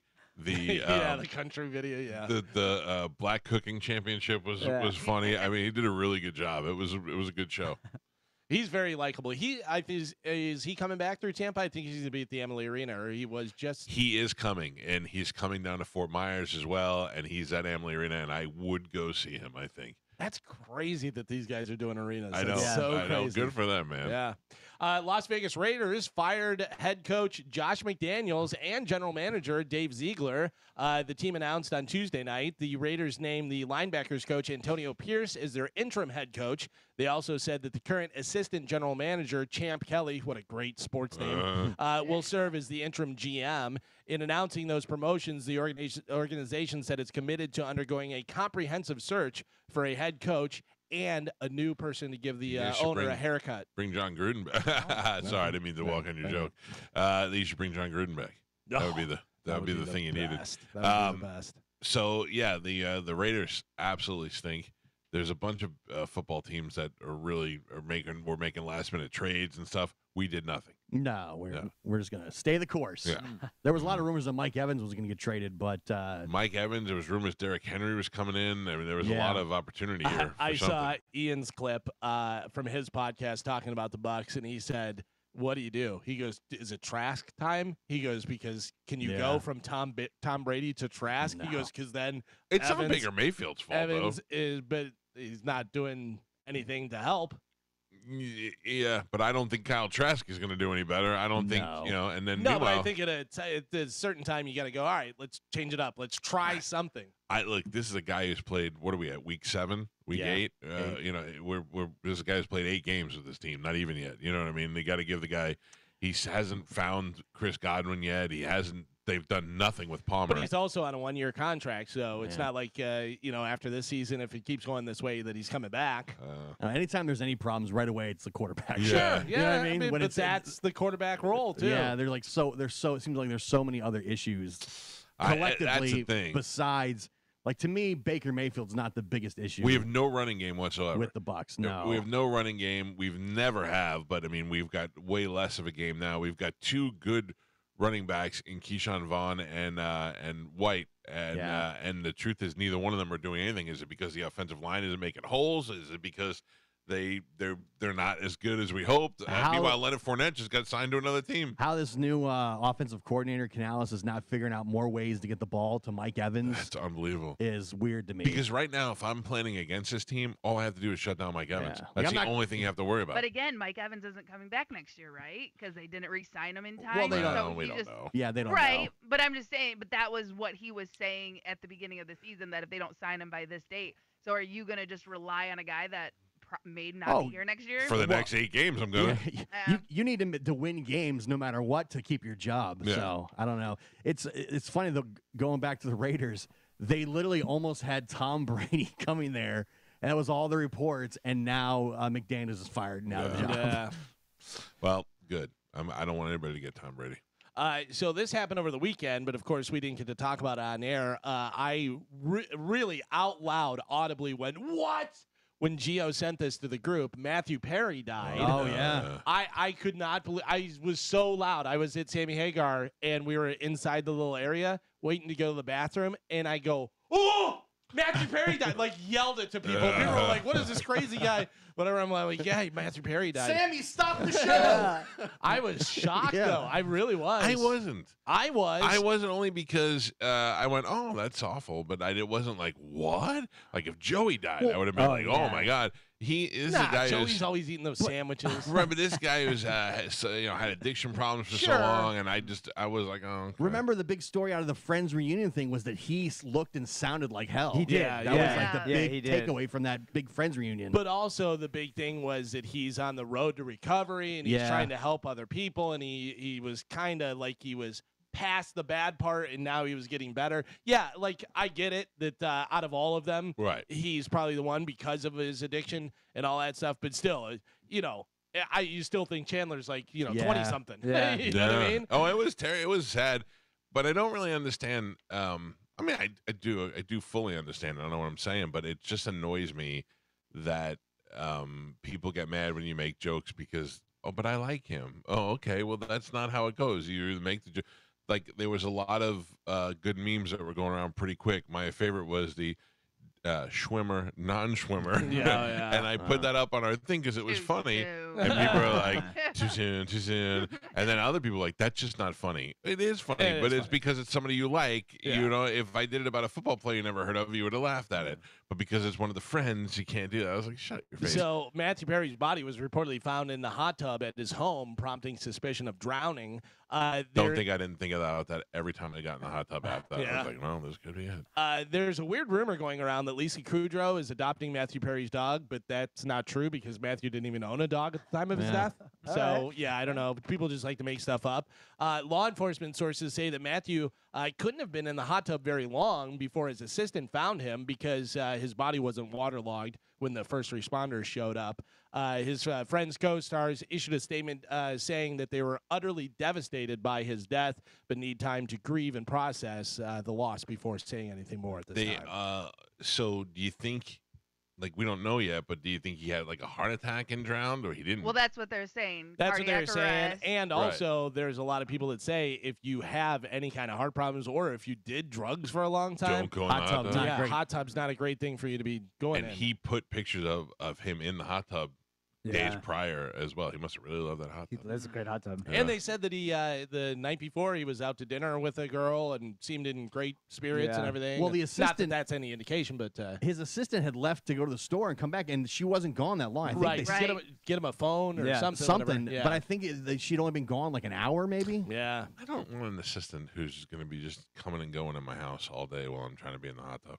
Yeah, You know what I'm I mean, saying? Snooki was doing that in Yeah. the room. That's right. She was wonderful. Yeah. Maybe you're right. It was very Maybe it's okay. distracting. Yeah, so you have Snooki in the room, that's nice, or you have the guy that David Spade had and tries to taser him and yeah. kill him. Yeah. I think I hire middle-aged gay guy. Joe. Not yeah. no. Joe's. I need an Oh, assistant to senior get gay stuff guy. done. Oh. Yeah. Senior All gay right. guy. I'm just saying because if it's a girl, after a while I'm going to be tempted to be like, oh, I dropped my towel. 100%. Yeah. Yeah. Yeah. Can't do Yeah, but that. also Joe comes at you can just kick him. Yeah. You know what I mean? Oh So- yeah. But I also Joe gets nothing done. Mm. What? Michael, I'll go get your Starbucks. He's gone for an hour. Yeah. Yeah. Joe, where did you go? I went and got you Starbucks. Yeah, but I had to go to the St. Pete one. It's the only one I knew. No, And I had to he'll, walk there Yeah. because I don't have a car. he'll come back with like other stuff, whatever, and you go, "Where's my Starbucks?" Michael, you wanted Starbucks? You should have told me. I was just out. Yeah.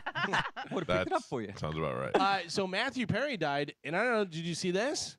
Richard Mole. I did see that. Bull. Yeah. Bull the died. character actor, best known for playing the bailiff Bull Shannon on the original Night Court, died at 80. I didn't know he was 80. Yeah. I would have guessed him in his like 60s or something. 60s would have been about right. Yeah, he was 80 years old. Bull died. And somebody else died too recently that it was mentioned with Bull, and I was like, wow, people are dropping like flies, man. Was Bull ever anything else besides Bull? Yes. He was in some other stuff, Was but he? that I don't- obviously was his biggest role. For I don't sure. remember anything. He except, was in movies as like a bull type character. Yeah. Yeah. Yeah, when you're a 6'8" bald guy, you're like, all right, you're gonna play bull. Well, I played bull. Yeah, no, you're gonna play bull again. What I thought was interesting is all the people that were like, "What a great character actor," and blah blah blah. He did one character, and it was Bull, and I bet you it's really a lot like his real life persona. Yeah. Right? Yeah. I mean, it was probably the best part of the show. Bull? I think so. Oh, John Larroquette was the best. I Well, like- whatever. Bull, a close second. I did like Selma. All right. Bull was in Jingle All the Way. Yeah. Let's see what else. I mean, he was in a bunch of stuff. Oh, Sidekicks with Chuck Norris. Remember that? I love that. Liar's Moon with Matt Dillon looks like there. I mean, he was working, but it was all like straight to video He's stuff. Bull. It looks like, yeah. Yeah. Scooby Doo. Well, there you go. Good for you, Bull. You see a guy like Bull, and you go, "That guy hasn't done anything in 20 years." And then you find out he's the voice of everything. Yeah. Right. Oh yeah. Oh, Man, I being didn't the know. voice of stuff really pays. Were there any good Bull is dead memes, or he didn't really No. get the same treatment? I actually didn't see that Bull was dead until a couple days after he died because it was all Matthew Perry stuff. Yeah. Oh, Bull was like, "Can't even have my time of death."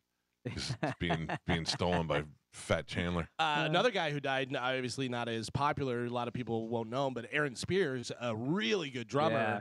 who was only in his 40s, whatever, who played with Ariana Grande, That's played with what I think Usher. I read about. Yeah. Yeah. He was a great drummer, but yeah, he died as well. The DeSoto County Sheriff's Office is reaching out to raise awareness about a vehicle equipped with red and blue lights that has been impersonating law enforcement.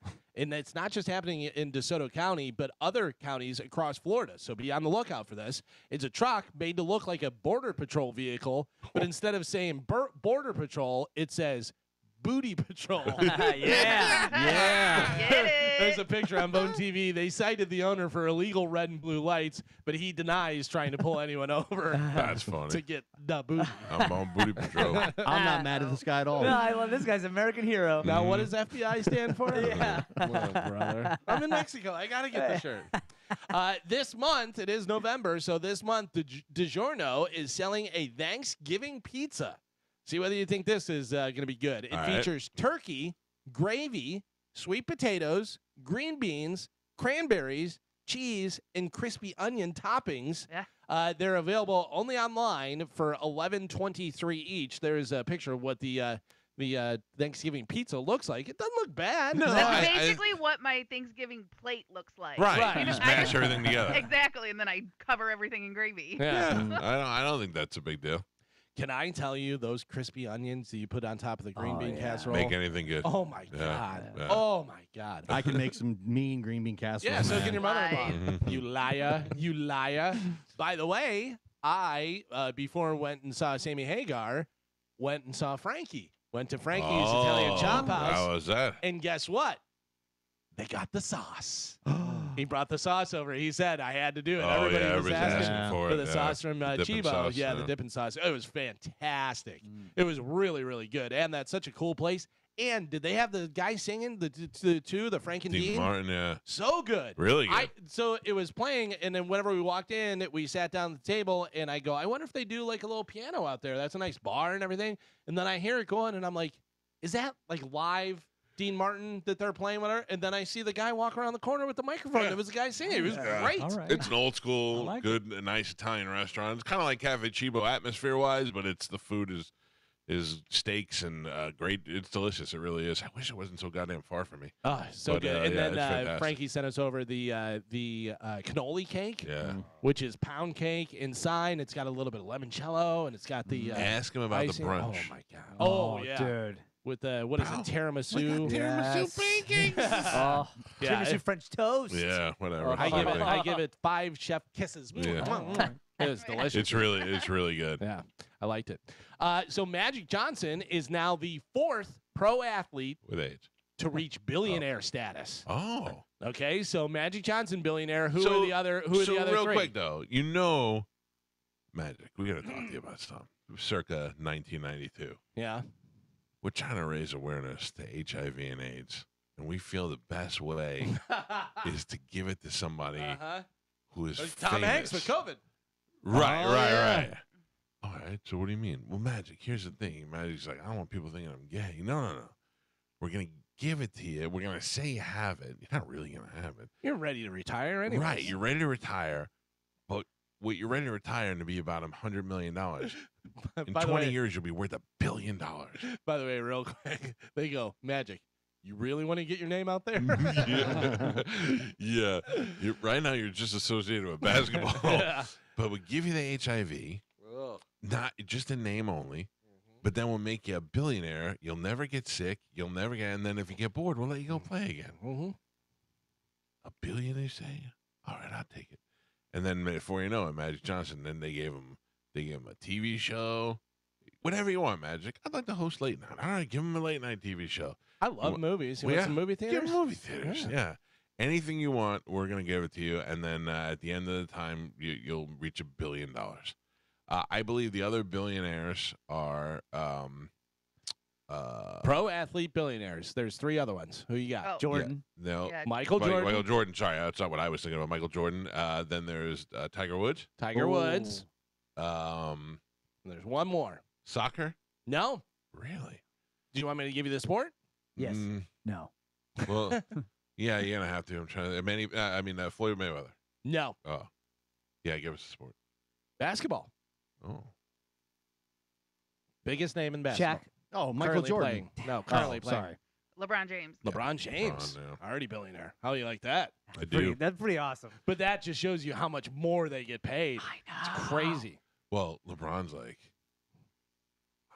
I can make as much money as Magic without the AIDS. All right, I'll take A. Yeah. You Yeah, just I can't mean, ever say honestly- anything bad about China. I honestly think that Magic Johnson doesn't have HIV. Anymore? No, I don't think he ever had it. Well, I maybe honestly, Tommy Morrison swore to us when we had him on the air that he didn't have it, that he got 8 false positives in a row. Yeah. By By the all way, false positive. You don't know what you're talking about. he also said it like this. Yeah. And we're like, you are AIDS. Also, he's dead. Yeah. So, but Magic Johnson still alive and kicking. Yeah. Never looked like he was sick for a day. They're like, Magic, we're gonna make you a billionaire, and the only downside is you're gonna have a really weird son. Other than that, you'll be fine. Everything else will be okay. I told you that meme that was out there was Magic in his Lakers warm-ups with like 7 women around him, and it said, this had to be the day. This is it. That's terrible. So how about this? 2 sexy people getting together. This is sexy. Zoe Kravitz Ooh. and Channing Tatum Oh. are reportedly engaged. Oh, that'd be a pretty baby. Yeah. I think that's a big step up from that Jenna Dewan. I do. I think Jenna Dewan is gorgeous. I think she's gorgeous, I think she's but- gorgeous too. Zoe yeah. Kravitz is just Zoe something about Kravitz her. is sexy though. And you know they're doing all kind of dance Oh, moves yeah. while they're doing it and stuff. And he's throwing her on the bed, and she's doing Catwoman moves, it's right? the best. Yeah, He's sliding totally. on his knees over to her. Yeah. Yeah. Lenny Kravitz is so sexy. I'd be jealous of even Lenny Kravitz being around her, even though it's Yeah. his daughter. Yeah. I'm like, he's just so What? sexy. Yeah. Yeah, I just don't want to be sharing the limelight with him, you know, because there's no way you're gonna get any of it. I saw he did like an MTV Cribs, but it was his like ranch or farm in Brazil. He's like got all this land, and he shows up on a horse with no shirt on and like chaps. I'm pretty sure he wasn't wearing underwear, and he gets off the horse. I was like, this is a god. I'm watching a god live amongst us. Yeah. How about what Lisa Bonet must have it, man? She gets Lenny Kravitz. She gets Jason old Momoa. Aquaman Yeah. over there. Yeah. But they're done, aren't they done? Yeah. Momoa But and still, She kicked him to the curb. Yeah. Yeah. she probably got a new guy. I think they said that he was cheating on her with somebody. That was the rumor. Can you blame him though? No, but you know, I mean, I mean, But what if it was that pig, Amber Heard? oof. Even though she's not a pig, I just don't like her. She Yeah. pooped on the bed. Yeah. She did poop on the That's bed. That's a pig. Jason big move. Momoa, I think, is what Angelina Jolie was to women. Like even women were like, I've never done anything lesbian, but I would do it with Yeah. Angelina Jolie. And then Jason Momoa came out, and all guys were like, I want to be like Jason Yeah, Momoa. I do. Yeah. And they're like, you can have my wife. You take her. No. You take her. I think when he first showed up in Game of Thrones as the Dothraki, Uh-huh. he Yeah. was like, Yeah. That's what got it Every- going. God, Yeah. don't It made me do realize that, every Gino. woman likes that. Yeah. When you do Well, it, it's no, they don't. definitely- They don't like it when the short, ugly white Yeah. guy No, did it. yeah. But No. when Jason Momoa did it, they're like, I mean, Yeah. They Yeah. were Does it. technically married. yeah. And at that time, that was acceptable. Yeah. Get over here, 100%. Khaleesi. Yeah. It was I Dothraki, have never heard so- my wife talk about a famous person as being hot or sexy until Jason Yeah. Momoa. Yeah. And I wasn't watching Game of Thrones. And she was like, shh, shh, Game Yeah. of Thrones is on. I get it. You know, it's so crazy. Speaking of Lisa Bonet, somebody put out a picture the other day, and I was like, oh my God, that's right. Who was on A Different World? Marissa Tomei. Oh yeah. Isn't that Right, crazy? yeah. Isn't that crazy? I totally forgot that she was on there. You thought that like she was obviously already a big movie star by then, but no, That's she was funny. on a different world. Now, anytime I think of Marissa Tomei, though, I think of Bill Burr It's arguing Marissa with you. Tomei, not Torme. Tomei. That's Mel Torme. I think of Bill Burr arguing with you that he didn't when you made out with her. I said to Bill Burr, I go, just like this, Marissa Tomei, making out with Marissa Tomei is gonna be pretty. Nah, dude, it's not like that. You got 82 teamsters standing around 2 inches from you. I was like, all right, cool, relax a little. And by the way, bad dads or old dads or whatever is the worst thing I've ever seen in my life. I wrote 8 pages of a new TV show this weekend just because after seeing that, I thought if this garbage can get made, any movie can get made, any TV show can get made. That is the worst thing I've seen in a long time, and I wanted it to be good. I watched it wanting it to be good for Bill Burr. Have you seen 80 for Brady? That's not. 80 for Brady is a better story. It's great. 80 for Brady is based on a true story about women who loved Tom Brady and went to the game and all that stuff. This is just jokes that everybody makes about being old and being a dad. It was just so predictable. Like that's one of those ones. Oh, that's a podcast. That's a podcast. Have a video podcast where you watch new releases and you stop it and you say Guess what the what's next happening? one Before it happens. Yeah, That's pretty and funny. here's what's going to happen next. I haven't seen it. Here's what's going to. He's going to say, "Oh, well, you're so good." Blah, blah. I will tell you, I thought Bill Burr was good in The King of Staten Island. Like He was good his in that, acting and yeah. all that isn't bad. That show's just pretty awful. Yeah. And you got to get likable people in there in the show. If you're gonna be the unlikable guy, get really likable other people. That one black dude's been the bad guy in every movie he's been in. Like it's hard to think of him as a good father. And you know how I feel about Bobby Cannavale. Yeah. I got to tell you, I don't know why people still try to think he's funny. He's not funny. He's got a good look. Like he looks like an Italian guy, New York guy. Blah, blah, blah, but it's just But Christ, he was let it go. I first saw him in Boardwalk Empire, and he was good in there. He's like a crazy, He was gangster good in guy. Vinyl, I thought. I liked him in Vinyl, even though it was one season. Maybe not watch it. Really? I don't like him. Eh. He's unlikable to me, and I can't get past it. Yeah, I'm turning.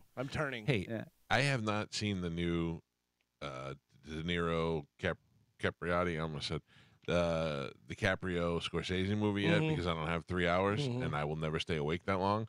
But I do want to see it. But there is this video out. I don't know who made it, but it's great. Did you see the fight between DiCaprio and De Niro over Scorsese?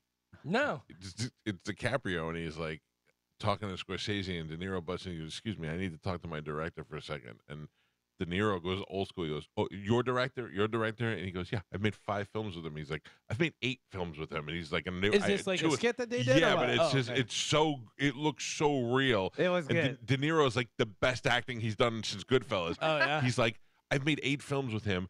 2 of which before you even a thought in your mother's head, just going back and forth. And then I only saw that little clip, so I don't know what it's from or where somebody made it. It's really funny though. DiCaprio's great, De Niro's great, and Scorsese just plays Scorsese. Okay, just back and forth. It's good. I did watch 2 different movies. One, I think you talked about. So the Sound of Silence. Is it the Beach Boys one? No. What?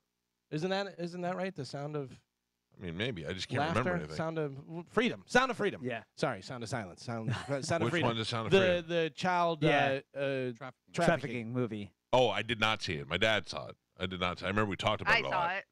it. Did somebody mention that there was a lot of Spanish and there's no subtitles? I would have told you that. Like, did you, Carmen, when you watched where it? did you watch it? On the On gimmick the- box? yeah. There's no subtitles on that. But is there subtitles In the movie, In the yeah, movie? yeah. Why wouldn't it be on there? I don't know because they probably had to pay to have that done or whatever. But yeah, I've done that before. I've watched movies where a majority of it's in Spanish, and I'm like, I don't know what they're saying. So, the Equalizer's in Italian, and I don't understand what any of them are saying. Oh, maybe that's what you were talking about. Maybe Yeah. you said an Equalizer, because this is a lot of Spanish in there, and I can get the gist of it. Like, I can understand the story and the acting and what they're doing and stuff, and a few words. I'm like, all right, that's bad. That's not good, But it was a good movie. But yeah, there was a lot of, and I'm like, are there supposed to be subtitles, or they just assume everybody knows Spanish? And then I also watched Mission Impossible, the new one. Good, right? Yeah. You should see that hour that I missed. Oh man, Oh, I by the watched way, the whole thing. I watched the Bert the Machine Yeah. on the cruise. Yeah. Because it was running over and over again. There was a good half hour in there I'd never seen before. I did not see when they went to Igor's Village at all. I know, it was hilarious. I didn't know it, and that's when I fell asleep on Christy Mack. Oh, man. Well, she was rubbing my leg and put me right to bed. Come on. So the Rolling Stones became the first act to have albums chart on the Billboard 200 top 10 in each decade since the 60s, thanks to Hackney Diamonds. They also hold the record for most top 10 albums of all time with 38 of them. Wow. Yeah, how you like that? You want to listen to a little Hackney Diamonds? I've not. I know, but I just want to hear something from it because I haven't heard anything other than that one. Everything that I heard is very Rolling Stones. Right. He's going to sing like this. You got down. Your finger oh, my God. Your past and present. Landlord broke in my home. Yeah, it's good. I mean, this is typical Rolling Stones. Right. Yeah, good for them. 80 years old, still making music. It's unbelievable. Same age as our president. Yep. Yeah. Denise Richards is trying to talk her 19-year-old daughter, Sammy Sheen, out of getting breast implants. Boo! Don't they do an OnlyFans together? No, they each do their own. Yeah. And I think Denise just is in bikinis, and I think Sammy shows a little bit more, right? Yeah. Who is this kid's father? Do we know? Charlie. Oh, Sammy duh. Sheen. Yeah. Sheen. She says because they're toxic and the surgery is painful, Denise got them when she was the same age as Sammy, 19, and she regrets it. So she's trying to tell her daughter not to get There are a lot of women having their breast implants removed. Yeah. I don't know if it's for the toxicity reason or because they just feel like they don't want to lug them around anymore. Well, and also you have to get them redone every 10 years. Yeah. Do you know? I don't know any girl that does that. I think they all You do. gotta Yeah. You have to because Yeah. they start to sag, and then also they can get infected because you just can't have. They got a something shelf that- life for sure. Yeah. Listen, you got to really pick the doctor that you go to, too. Everybody's looking for the best price, or you go to a name that you usually know in town. Oh, that's the guy that's known for doing boobs. And then before you know it, you become friends with another doctor who's always fixing that guy's mistakes. So you got to really be careful on who you go to. And don't just go to somebody. Go to somebody whose boobs you've seen somebody's nice boobs. Ask them where they got it done, and then go there. That's the best thing to do. And I'm sure this is the reason that they're getting them is because they think that I like big boobs, but I'm letting you know, ladies, I like the small boobs. Yeah, I don't like the small boobs, but I don't think you're less attractive with them. You know what I mean? I always tell, like, if any girls go, I'm thinking about getting boobs, and they have mediocre or medium-sized boobs, not mediocre, medium size. I always go, don't. You have a pretty face, and you have normal boobs. You don't need them. We're not looking for that. And the way you're built, it doesn't necessarily support big old balloons on there. You know what I mean? Like if you have an athletic build and you have nice little boobs, that's fine. It's great. Unless you're thinking about becoming a slut. If you're thinking about becoming a slut, then get them as big as you want and throw them around and let everybody see them. Think about it, because like look at Carmen. Carmen's got boobs that are appropriate to her body, right? She's got medium-sized boobs, but they're perfect for her body. Carmen, would you agree? Yeah, they're my boobs. So. Now, if you went and got them, blown up to triple D's and swung them around with a low-cut V-neck, we'd all be like, "Oh, now I just want to bang Carmen." You know what I mean? That's all. That's all those boobs That's are all saying. it takes, Carmen. Triple D's. Yeah. I mean, she's putting them out there. Yeah. Right, and Stay that's the away from first that. thing we think of when we see it is like, well, she's got them out like that. She's throwing them around. I'd like to bang her. Triple D. Yeah, but I mean, I'm just being honest. That's what guys are thinking. If you have nice big ones and you're born with them, then we're like, oh man, she was blessed. Good for her. She's pretty hot. But if you get them and you're throwing them around like that, we're like, oh yeah, she must be slutty. Throwing them around. Yeah, toss 'em. Right? Fight Club director David Fincher says that Tyler Durden is not a role model. I don't know who's thinking that he's a role model. Not even real. He says people who can't understand that, I don't know how to respond. I don't know how to help them. I think he's back in the news because he has that new movie coming out with Michael Fassbender. Yeah. It's coming out on Netflix next week, I think it is. The Killers, where he's a trained like assassin. Yeah, it looks good. He's such a good actor. He too, really so. is. He really is. Except for he's making that movie about he's a One soccer next coach. goal or whatever. Oh, Jesus Christ. Yeah, We I get know. it. The other thing did well. The soccer show and stuff. Ted Lasso. I saw the preview and I went, Are they serious? It looks with pretty this? trashy. Like I may start my podcast. What happens next in the movie? His with that. makeup in that movie looks ridiculous. That beard that they have on him looks ridiculous. It's unbelievable. I watched a lot of rugby this weekend. Yeah. I can't even believe that's a sport. I think they just make it up as they go along. Looks like it. Dude, they get the ball. Rugby stops every 3 seconds because they get the ball, they throw it back, then everybody tackles you, and they just try to knock the ball out of the guy's hand. And then if they do, they pass it back to the other guy, and then it's all basically you try to run past the line with the ball, and then if something happens, you get to kick it once. And nobody ever expects you to kick it in between the two posts. What's when they get in the circle and everybody's pushing all Scrum. together? That's the beginning where they're fighting over who's getting the ball and which way they're going. Then when one team has the ball, they all do the same thing again, and they pass it back. It's because all those little scrums keep joining up, and they try to break free and throw it. It's just unbelievable. It stops every 2 seconds. When I went to Ireland, rugby was huge. Like every bar was like it's rugby, so fun to watch. Yeah. But you're like, this isn't even really a sport. This is like something you do after you play football. It's like kill the man with the ball for a little while. When I was a kid and I was playing soccer, one of our friends, Matt Riley, his dad played rugby, and his dad looked like a rugby player. Yeah. Like he was just one of those big meat guy. Yeah, big guy, with the kind of balding on top, whatever. Looked like he'd just press you with his head. Yeah, and stuff. big calves. But that was way back in the early '80s. You know. Well, anybody that's got European hooks, whether it's through your family or through, if you came from there. Those are the people who want to play. I'm surprised it's not bigger here because it's so violent. Yeah. We love violent sports. Sure. Sharon Osbourne, she says she ended Ozfest back in 2018 because it wasn't cost effective. She says managers and agents were greedy and wanted more and more. Or you were greedy. I heard so many terrible things about her. Yeah. Yeah, but I heard all great things from people who knew Ozzy. You know what I mean? So Sharon started she was probably unfair with other artists and other bands, but Ozzy is her priority. I was reading that whole 2018 was the start of Ozzy no longer wanting to do anything and her pushing him to now do all this stuff. But also good. If first of all, if he's a cash cow, you want him to work. And second of all, if you think that Ozzy's still got another 20 years left in him, and he's like, oh, I don't want to do it anymore, and they're like, okay, well, you could be old and just die doing nothing, or you can go out there and be Ozzy for the rest of your life. I mean, she pushed him to work. But or she's pushing him to his death, Yeah. slow and imminent death because he last- just wants a break. The last time I saw Ozzy was probably 12 years ago at Ozfest, and he looked like hell. Yeah. I mean, he hasn't been able to walk. He could Yeah. barely I move on saw the him stage. 25 years ago, and he still looked like hell back then. Right. That's just Ozzy.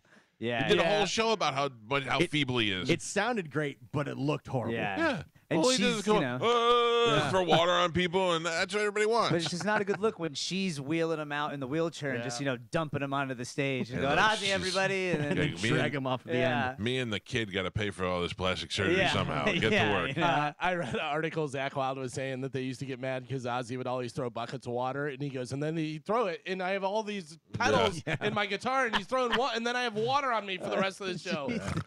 So funny. But I don't think Ozzy's gonna be around too much longer. Nah, I don't see Yeah, that but happening. we've been saying that for Yeah. Does he go to Yeah. heaven or does he go to hell? Oh, he goes to hell. This is It's hell. the Prince of Darkness. Sits right next to Satan. So Jim, my friend Jim Henning just texted me and said, saw the movie last night. It's a great movie. DiCaprio and De Niro win everything. I get it. Jim's also the person that told me to go see Oppenheimer. He said, drop everything, go see a movie. It's great. Jim is able to stay awake for 3 hours in a movie. I do not have. If the only way I'm going to be able to go and see these movies is if I could take my CPAP machine with me and while I'm watching it. We'll wake you up when Han Solo shows up. Thank you. Thank you. Finally, in news, I have some new music for you guys. All right. I love So the new music. I'm going to tell you that a member of this band that you're about to hear was a member of a different band that was a very big band, and this is their first release that they're putting out. I'm not going to tell you what they do, whether they sing or play guitar or drums or whatever. Okay. Try and figure it out. I'll give you some hints as we go along, but this is new music on the Mike Calta Show. Here we go.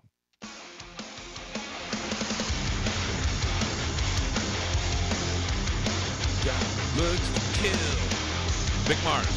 It is Mick Mars. I mean, she's got looks to kill.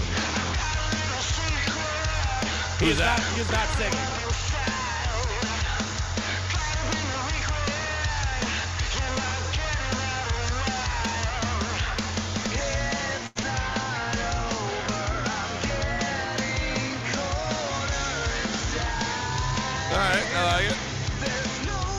chorus.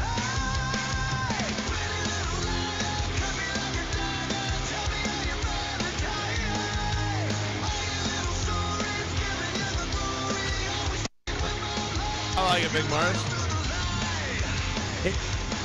To me, the singer, do you know who the singer is? Yeah, so the singer, I actually know. He used to play at the Swamp whenever Really? I Oh. worked. Yeah, he was in a band called Lynam. His name is Jacob Button, and he is a good singer. He was singing with Steven Adler's band, Adler's Appetite, until they got a singer who is actually better than Axl Rose. Remember I sent you that guy? Yeah, but he's a really good singer. He's very likable, like good rock star stage presence. At first, it kind of sounded like Jericho. Yeah, a Fosse. little bit. Yeah. That's what it was.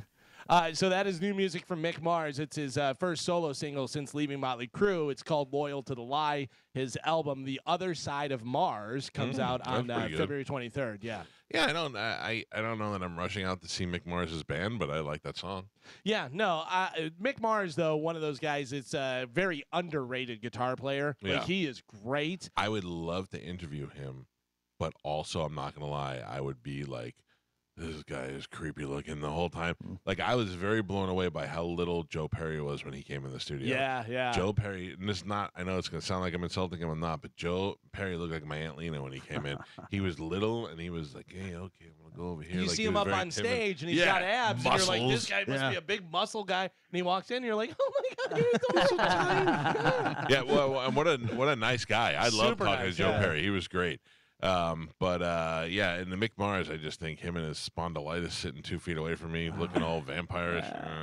I was watching a thing with John Five, and he was talking because John Five's playing with Motley Crue now, and he was saying how great all the songs are, and he goes, I went to rehearsal, and he goes, I didn't really have to learn the songs. I already knew the 'em, songs yeah. from growing up listening to Motley Crue, and he goes, just so many good riffs, and he started playing like 5 different and you're like, oh my god, just so many good songs that they have, and that's Mick Mars, man. He's great. Listen, Motley Crue should have stuck with getting rid of Vince Neil when they did. I don't know if John Corabi was the right guy, but if they would have got rid of Vince Neil and stuck with the new guy and let Nicky write all the songs, they probably would have been better off. Well, didn't they force Mick Mars out, though, right? Yeah. That's what he says. They say that it was amicable and that, he was like, oh, I don't want to tour anymore. And everyone was like, oh, that makes sense. And John Five joined. And then Mick Mars was like, hey, that's not what I said. Yeah. I didn't want to go. So, yeah, there's lawsuits and stuff happening. So we'll see what happens. But Vince, if he would just get in shape, Yeah. that's the whole But thing. he doesn't want to. Yeah, but And he's definitely got mental, problems to where he doesn't want to better himself, and But he's still drinking. They're if- all sober except for him. if you're Nicky and you're Tommy and you go, hey man, you got to do it, otherwise we're gonna have to do something else. Yeah, I mean, we but already they got did. we already got John Five, you Right. know? But I think now it's just too late. Like, would you go see Motley Crue with a new lead singer? And that'd No. be terrible. Yeah. Oh well. Yeah. You can only afford to lose one. Mick, you're I out. know. Sorry. That is it for news. Remember Van Halen tried to do it 3 times? Not so fast. Oh, Not so fast. I Gary gotta tell Sharon. you, Van Halen, I love with David Lee Roth, but when they got Sammy Hagar, they had a new sound, different. It was great, and Sammy's a great singer and great entertainer and stuff. When they got Gary Sharon, I was like, what is happening? What are we doing? And Just Gary be- Sharon. Just be instrumental. Yeah. Just do that. Gary Sharon was fine in Extreme. Like, he could have stayed with Extreme. Nuno Betancourt's a great guitar player, and they had a couple of hits. They should have just, if they were going to keep doing music, do it that way. Yeah. Although I heard they were very supportive about him going, like, you have to go sing for Yeah, Van it's Halen. Van Halen, so yeah. But, Extreme now doing good stuff. They have some new music out there that's really good. But I want to hear Sammy sing David Lee Roth songs. Like, I'd like to hear a couple of those. he has. Yeah, I've seen him before. He's done it. Whatever Michael Anthony does, Ain't Talking About Love, whenever they do that. But then he'll do the Van Halen, Van Hagar stuff. Yeah. But yeah, if it's just straight Van Halen, David Lee Roth, he let Michael Anthony sing that. And Michael Anthony does a great job with it. Yeah, he could sing, man. Yeah. He could sing. All right, well, Galvin, thank you for Got it. news. We must take a break. If you missed it, we announced we are doing 2, not 1, but 2 Christmas shows on Saturday, December 16th. It's going to be our last thing we do of the year. We're going to be doing 2 shows at the Floridian Social Club in St. Petersburg. Tickets go on sale this Friday morning at 10 o'clock. It's all brought to you by Bud Light. We have Lynn Koplitz headlining it. Matt Fernandez is performing, but it's not just comedy. It's music. It's comedy. It's live stuff. It's special surprises, surprise guests. There's 2 shows, a naughty show and a nice show. The naughty show is the later show. The nice show is the earlier show. Both shows are going to be if you bought a ticket to both shows, you're going to see some of the same stuff, but they are going to be different shows. We got different things planned for the naughty show and different things planned for the night show. So, nice show, not nice. Tickets go on sale this Friday morning, 10 a.m. at theboneonline.com. We'll remind you about it, of course, for the rest of the week. We must take a break. When we come back, a brand new open letter from Galvin is next on 102.5 The Bone. You're listening to the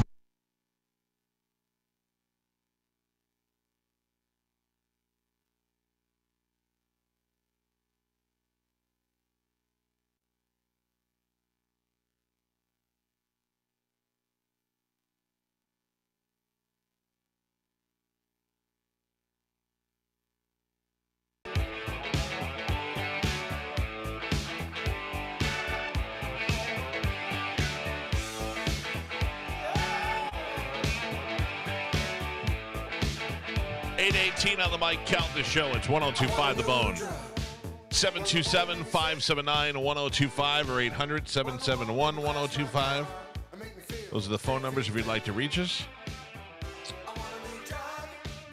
We got a new open letter from Galvin coming up, and then after that, I'm going to talk to you about why Dane Cook's not going to be on the show this week. What? Uh-oh. Colin Quinn will be in the studio with us tomorrow. All right. What's that, Colin? All right. I'll stop by. Colin's been on the show a bunch, but I don't think he's ever been in the studio, so we're hanging out with him He tomorrow. was in studio, and I was out of town.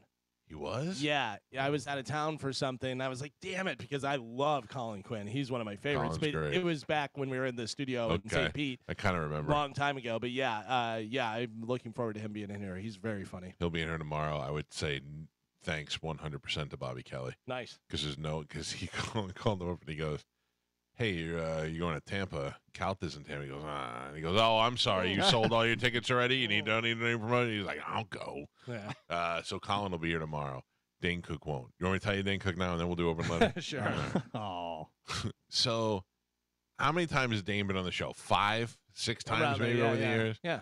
At the height of his success, on the come up, come down, he's been on the show a bunch of times. Always a good guest. Always. You always compliment him on not hiding from any questions or anything and always giving the truth. Don't love Dane like I do a lot of these other guys because I don't know him. We're not friends. I met him one time, and that was this year. I don't know him. I loved Torgasm. That's where I got to love Bobby and Gary Goldman. And so anyway, Dane is in town, and we have been trying to get him on the air. It's just one of those things where since he's been on the show a bunch, if he's coming to town, we're like, oh, yeah, we should have him on again. Not like I have to have him on. If you're looking for Spanish, he's probably pooping. Yeah. Oh. Just letting you know. So Gio hits me up, and he's like, hey, man, I'm having some issues with Dane's people. And I said, what happened? He goes, they're like asking us to not talk about stuff. I very rarely will I do an interview with somebody who gives me parameters of what I can talk about and what I can't. There are some, exclusions to that, like Nick Carter. They were like, we really don't want to ask him about his dead brother because he's still pretty upset about it. It just happened. There was some legal stuff, too. He's not allowed to talk about. He's being accused of being involved in this rape case, which I don't have any idea about other than knowing the headline of it. And because it is going on, he can't talk about it. So I could ask him a million times as he couldn't say anything. Sometimes people say, hey, don't talk about this or that. And a lot of times it's like, well, we weren't even going to bring that up anyways because it's old news. But other times it's like, it's the only reason we're having them on is to talk about this controversy. Right. And why would we not talk about the most popular thing? And those we will pass on. Richard Pryor's son, who was being banged by Paul Mooney or whatever. Yeah. And by the way, nobody told me not to talk about that. And then I talked about it, and the guy was like, oh, we forgot to tell you not to talk about that. So in Nick Carter's case, I wanted to talk to Nick Carter, and I had no interest in talking about his brother who passed away. I mean, obviously I did, but I understand why that's difficult to talk about. I have a brother. The rape thing, even if I had 5 of the juiciest questions ever, he can't talk about it. So there's exceptions to those rules. But if they get you somebody on the air and they're like, don't talk about the time he worked at Marlon Brando, and you're like, that's the most best thing about him, we can't do it. So in Dane's case, the last time we had him on, they said, please don't talk to him about his new wife because she's so much younger than him, and he's been parading her all over social media, and he loves her. It's his wife. And I had him on the air, and I said to him, Dane, I got to ask you a question. you've been doing nothing but showing videos of your young hot wife. Which if I was 50 and I had a 20-year-old wife, or whatever, I'd be telling the world about it too. I go, but what is the problem? They don't want us to talk to you about it. But if it wasn't for you, we wouldn't even know about her. And Dane said, hey, look, I don't have a problem talking about her. I love her. She's great and she's hot and all that. But the problem is that people are dicks. And now they're saying things to hurt her feelings. And I don't want to put her in that situation. And I said, 100% get it. Thank you for answering the question. The guy has never not answered a question. I asked him about, did he accuse another comic of stealing his essence? He said, yes. I said, did you yell at a guy for wearing a Boston Red Sox hat? He said, yes. Like he knew. Don't forget you said, what happened to your face? And he answered the question. Yeah. Whether or not it was a truthful answer, I don't know. You can make your own decision on that. But yes, I said, Dane, what are you doing to your face? What's going on with your face? But also sometimes, like Bert is at the point now where he's so popular. I don't think we even really realize how popular Bert is till you see him with people that we don't know, you know? He's so popular that if Bert was like, I'm thinking about putting a unicorn horn on and wearing it out all the time, everybody around him would be like, oh, you'd look great with a unicorn horn. And it'll take somebody like me or you to call him up and go, you look like a jackass. Right. You can't wear, but sometimes if your face starts to get looking weird, you don't have people around you that would go, your face is looking weird, dude. Whatever you're doing, stop doing it. Galvin told me one time I was wearing a self-tanner because I was way too white, and I had this self-tanning cream. It was like a moisturizer, just like a regular moisturizer, but then as the time went on, your face got a little darker, your hands got a little darker, and I didn't want to go to the tanning bed because I didn't want to end up with cancer, so I did that. Then I ran out of that tanning cream, and I tried a new one, and it left my head all streaky, and Galvin said, hey, dude, I don't know what you're doing to your face, but it looks terrible. That's a good friend. Yeah. That's a good friend. You need somebody that's going to come up to you when everybody else you look like a zebra, and everybody else is going, you look wonderful. We need the one guy to come up and go, you look like a fat zebra. No more of this. So that's what you count on. Dane Cook did not have that friend to say, stop putting stuff in your face. I did wonder if the face question is what got us on the radar. But let me just tell you this. The face question, and a week later, I'm in his presence, and I go up to him, and I talk to him, and he says, I love coming on your show. I always have a good time, blah, blah, blah, blah, blah. Never was like, hey, dude, thanks for asking me about my face, or, hey, how you doing? It was love it, love it, love it, thank you, blah, blah, blah. So I think we were good all through there. So then they say to Gio, can we pre-record the interview? Because he's very nervous about these questions. And I thought, that doesn't even make any sense. Because pre-recording an interview now gives me full control. I have it on tape. I could say whatever I want. I could edit it out to make me look good and him look terrible. It's the worst thing for them, which I would never do. But it doesn't make sense. So it didn't. So anyway, while this controversy is going on, my last thing I say to Gio is, F them, tell them thanks, but we're booked up anyway. I got Quinn coming in that day. We don't need it. Let it just go. And Gio says, I agree. Good idea. Then Dane hits me up, and he's like, hey, dude, I know you're talking to my people, blah, blah, blah. Is there any way we could pre-record the interview? And he was very nice about it. And I said, listen to me. I'm on a very tight schedule. And I know most of my days are not as tight, but I have a doctor's appointment. We have band practice. And then I have to go, pick my kids up from school. Like, that's what I do during the day. It's a very tight day. So to pre-record the interview is not happening. Also, who do you think you are that instead of calling into my show, you're going to create another hour's worth of work for me in my day for something that's not going to have any effect on me whatsoever? It's not like, and this is not just Dane, this is any celebrity. By the way, we had Joe Biden live on the air. Yeah, we live. had James Woods live on the air. We had, a lot of people live on air. Yeah. Like, a lot of times when I get like the pre-record question, it'll be because people are on the West Coast and it's 6 o'clock in the morning. He's here, but he's here. Yeah, he's in Tampa. So I'm like, and by the way, this isn't. I don't dislike Dane, and I don't blame him for having some concerns or whatever, but unnecessary for us, I think, because we've never done anything that out of the ordinary. And when they asked us to not talk about his girl, I didn't do it. You know what I mean? Like, what are the questions now that they're afraid? Evidently he's had a beef with Louis C.K. I think it's an old beef. Like, I don't know why I wouldn't bring that up. I didn't even remember that. I tried to Google it. I'm like, okay, that I don't. There was an old beef with him and Louis C.K. where they squashed it on Louis' show. Yeah, I don't know why I would. I'm not interested in that. So that was a non-factor. I'm like, okay, no problem there. And the wife thing we've already established the last time we talked to him, and I'm like, okay, yeah, I don't get it. But Dane, I have to tell you, Dane was very polite. And I said, Dane, look, I like you, and I would not put you in that situation. Pre-recording an interview is you're adding another hour's worth of work in my day for something that's unnecessary for me. Yeah. I said, so if it's not able to get worked out, let's just high five, and we'll see you next time you're around. He was like, okay, thank you for trying. And that's it. I don't dislike Dane. I won't not have him on next time he's in town or whatever.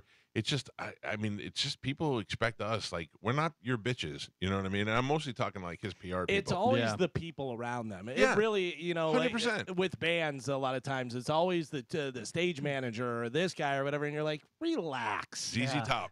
Yeah. ZZ Top stage manager was enough of a dick to make me never want to do anything with ZZ Top.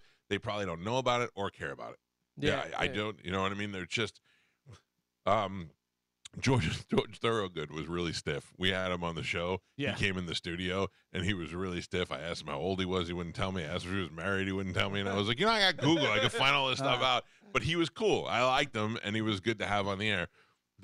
I mean, in our entire time, everybody always says, anytime I do an interview with somebody, they go, who's your best guest and who's your worst guest? Unfortunately, our worst guest is just people that stink. King Queens' brother and Adam Ferrara. And since then, I've told Adam Ferrara he's my worst guest, and he ended up being a great podcast guest. So who knows? I got nothing against Dane. I like him. It looks like he's on the way back up the hill. So we'll see what happens. He's got a lot of competition now. Remember when Dane was the only one selling out arenas? Oh, yeah. Now Nate Bargatze's selling out arenas. Yeah. Stavros is playing the Strauss Center. Is he you know really? that? That's great. Good for him. Is it? I don't know how funny he is. He's funny looking. Oh, he's very funny. Is he really? Yeah. Comedian-wise? Oh, yeah. He's really funny. You haven't watched any of his stand-up? No. He had a special on YouTube. It was great. Yeah. Oh, I didn't know. Good for him. He's just so likable to begin with. Yeah. And he's just funny. Like, he's one of those guys you just want to hang out with, but he also has good material. Okay. And he's funny. Yeah. He's good. He's good off the cuff. He's good doing crowd work, but he's got good material as well. I'm trying to think. Like, I like Felipe Esparza. We saw him this weekend. Catherine Blanford was somebody we met that was funny, and we didn't know before. We got a new friend, Sheng Wang. Yeah, I talked he's to funny. him. Yeah, he was very. I didn't see him perform, but a very nice guy. I've only seen a few clips of him, and he kind of came out of nowhere, and I go, "Oh, this guy's pretty funny." Like he's got some clever takes on stuff. Did we find out Jim Norton married? Is that a bit? What's going on there? Jim Norton is married to a woman from Norway who's trans. Who I will tell you was one of the sexiest women on the ship. Yeah. They're always arguing. Is that good for her or bad for the other women? Bad for the other women. Okay. Also good for her. Yeah. Like when she walked in the room, everybody was like, "Oh," and most of the other women. Like I'll tell you what happened. I got an elevator. There was a woman and a man on there, and they were both biggins. And then this guy got on.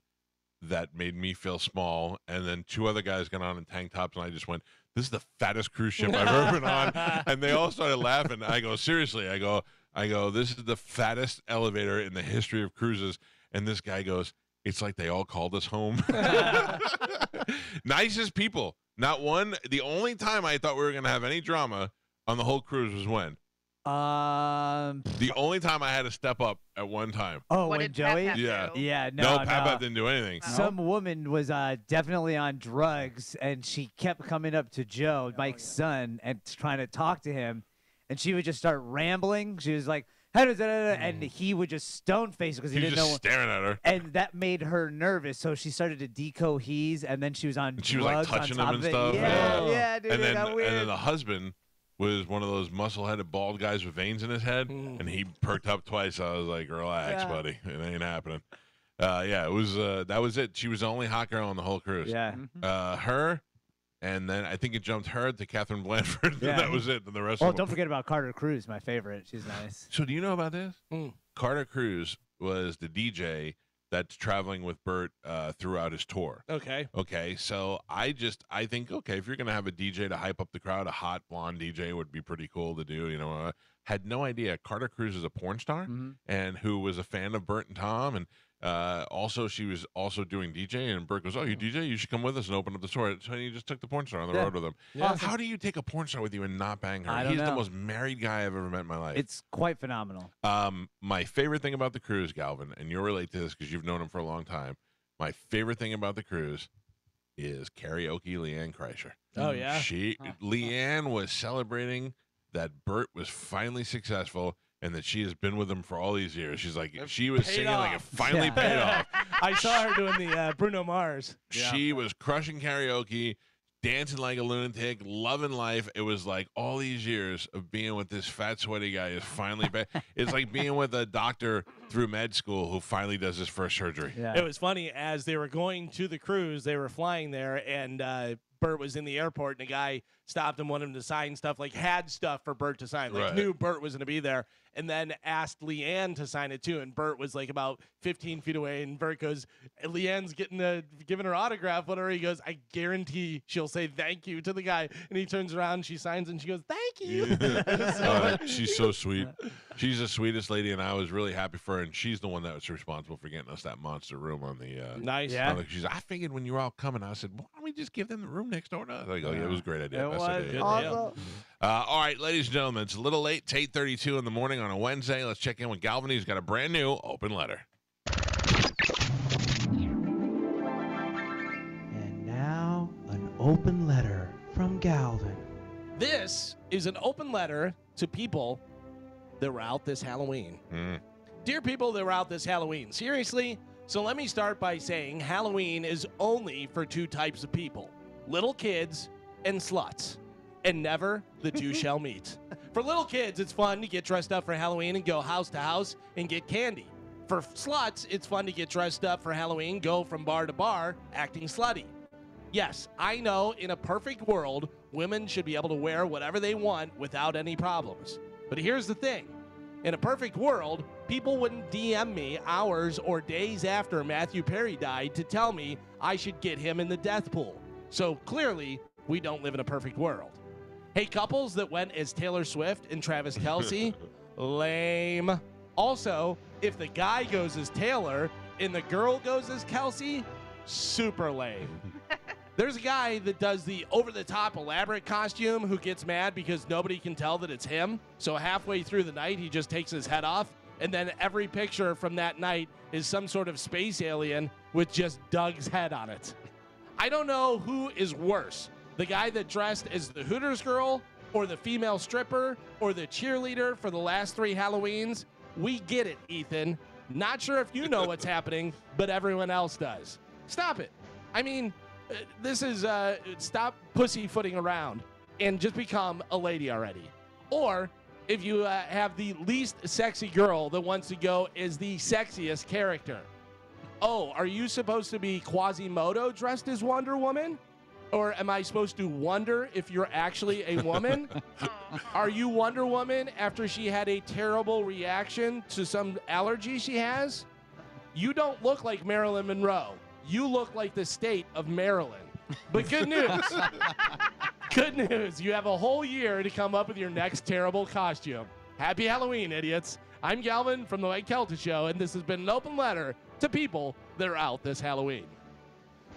Yeah, the Travis Kelce one was the same people who a couple of years ago dressed up as Tiger King, and the people before that who dressed up. It's just, I understand if you want to, like, I'd go, what's cool right now? Like, when we do our Christmas card, we were always thinking, like, what's the hot thing to do right now? But the truth is that everybody else is doing the same thing. So, you know, you're going to be wearing Barbie and Ken and this, that, and the other thing. So, dumb. But also, I hate Halloween, so it doesn't matter to me. I really do. It doesn't matter. My family gets more creative on Christmas Eve than anything. We dress up on Christmas Eve, which is nuts. I don't know how we started this, but we're going on years and years. That's a good tradition, though. Yeah, it's a good thing for your family to do. It's a funnier thing, you know. The kids are doing it now. So, is there a theme for this upcoming year? Yeah, it's something Christmas related. Like, we try to keep it loose too. You know, like last year it was like mashup of a mashup. Christmas, that's what it was. Yeah, famous people and Christmas characters. Like I had a Braden Point jersey and a poinsettia around my neck, and I was a Braden Poinsettia. My sister was Rudolph Bader Ginsburg. She wore a judge's thing with the Rudolph nose. Pete's girlfriend was the best. She had her hair all greased up in the front, and she was something about the Virgin Mary. Which was great. My father was Santa Claus. He had a Santa hat and lobster claw hands. Yeah, there was some really good ones. What was Joey? Joey was something from the Steelers. There was somebody, I can't remember. But anyway, it was mashups, and The year before that, we did Christmas characters. I went as Yukon Cornelius. There was, just from the movies and stuff. There was a lot of elves. There was last year Pete went as Cousin Eddie Vedder, from Cousin Eddie from Christmas Vacation, and Eddie Vedder. It was good. Like we had a bunch of good ideas. This year we're doing something like I can't remember the theme. It's something Christmas related. It could be anything to do with Christmas. And I have mine planned out, which I'll tell you off the air, but I don't want to tell you now. But, Nice. yeah, it's just it adds a little level of fun to it. It makes a good group picture. What else? We got to take a break. But before we go to break, let me tell you something, Spanish. Oh, God. My guy Will, Shark Coast Tactical, he had a big event planned last weekend, and then all of a sudden, because they had to travel, they had to change it, so he was forced to push the Trigicon and Surefire Day to this weekend, and now it's combined with the American Tactical Day. So now you get it all built into one. You got Trigicon, Surefire, and American Tactical Day happening this Saturday, November 4th at Shark Coast Tactical. The crew from Trigicon Optics, who is the best optics manufacturer around, will be there and at the shop. Trigicon is offering 2 national rebates, and a Shark Coast has them in stock and ready for you to take advantage of their amazing deals.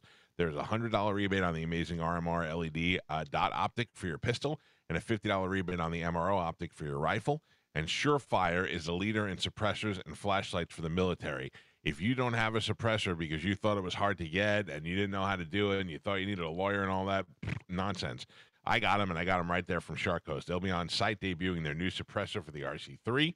American Tactical makes a firearm for all occasions. The bullpup shotguns, the over-under 12 gauges, the ARs, the GSG pistols, and Shark Coast has got them all. You don't want to miss it because Trigicon, Surefire, and American Tactical will all be there on Saturday, November 4th. There'll even be tons of prizes, killer giveaways, and special offers at rebates galore. So if you're looking to buy any of those things, this is the weekend to do it, and it's not too early to start buying stuff for people for Christmas.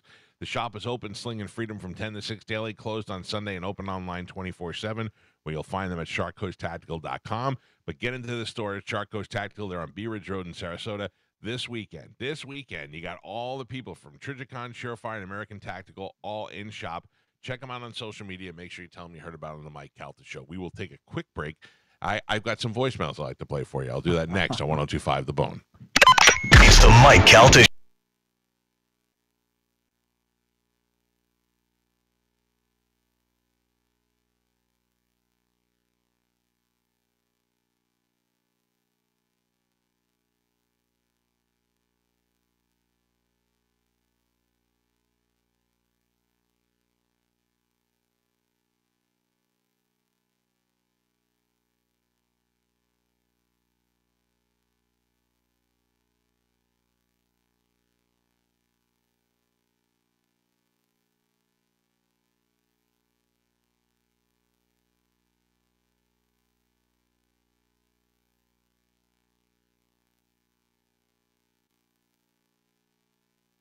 Seven 579-1025 or 800-771-1025. We announced this morning our Christmas show is happening, the Calta Christmas Extravaganza. It'll be happening out at the Floridian Social Club on December 16th. There'll be 2 shows, one naughty, one nice, both great. Doesn't matter which one you go to, although the second one will probably be a little bit dirtier. Tickets go on sale this Friday morning at 10 a.m. at theboneonline.com. Get them before they sell out. Not a huge capacity place, not the size of Ruth Eckerd Hall or anything like that. So if you'd like to go, make sure you get your tickets early. Also be a great Christmas gift for people. You can give a little early Christmas present. My brother-in-law gave me a late birthday present. I haven't seen him in a while yesterday. Probably the most consistent gift giver in my life. Bought me one of those solo stove ovens one year, which I loved. I got that for Christmas. Then for my birthday last year, it was great. He got me trading cards from Spinal Tap. Cool. Remember Spinal Tap? And this year he got me an AC/DC Monopoly game with a Angus Young action figure. Oh, I love it. I love it. Yeah. I got these 2 voicemails that I want to play for you. I loaded them, so I don't think there's any curses in them, but oh boy, yeah, we'll find out the hard way, I guess. No, I saved them yesterday, so they can't be bad. So I think, but anyway, just want to let you know this is my life. Believe it or not, I think I got psoriasis on my balls. Happy Halloween from Medicine Man. And what does it itch like a bitch there? Oh, Oh, what you say? Oh, let's listen to it again. Believe it or not, I think I got psoriasis on my balls. Happy Halloween from Medicine Man. And what does it? It's like a bitch there. Only to be followed up by this one.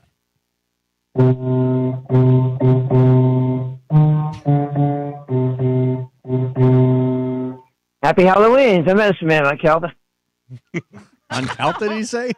I don't know what he says, but just that first one made me laugh so hard. He sent me like 5 Halloween voicemails. Believe it or not, I think I got psoriasis on my balls. Happy Halloween from Medicine Man. Okay. Can we add that to the end of the show? Medicine Man. Believe it or not. Put it in the outro. That's so funny. Yeah, that's Medicine Man for you. Do we ever get the? I got to put the Britney Spears thing in there. I cut it out for you and I saved it in your folder. Oh, you did? Okay, good. Yeah. Got the faux shizzle. Yeah. My homie. I didn't put that in there. Psoriasis on my balls. Believe it or not, I got psoriasis on my balls. By the way, everyone believes it. Right? Yeah. No one's surprised. That's not whatsoever. a believe it or not.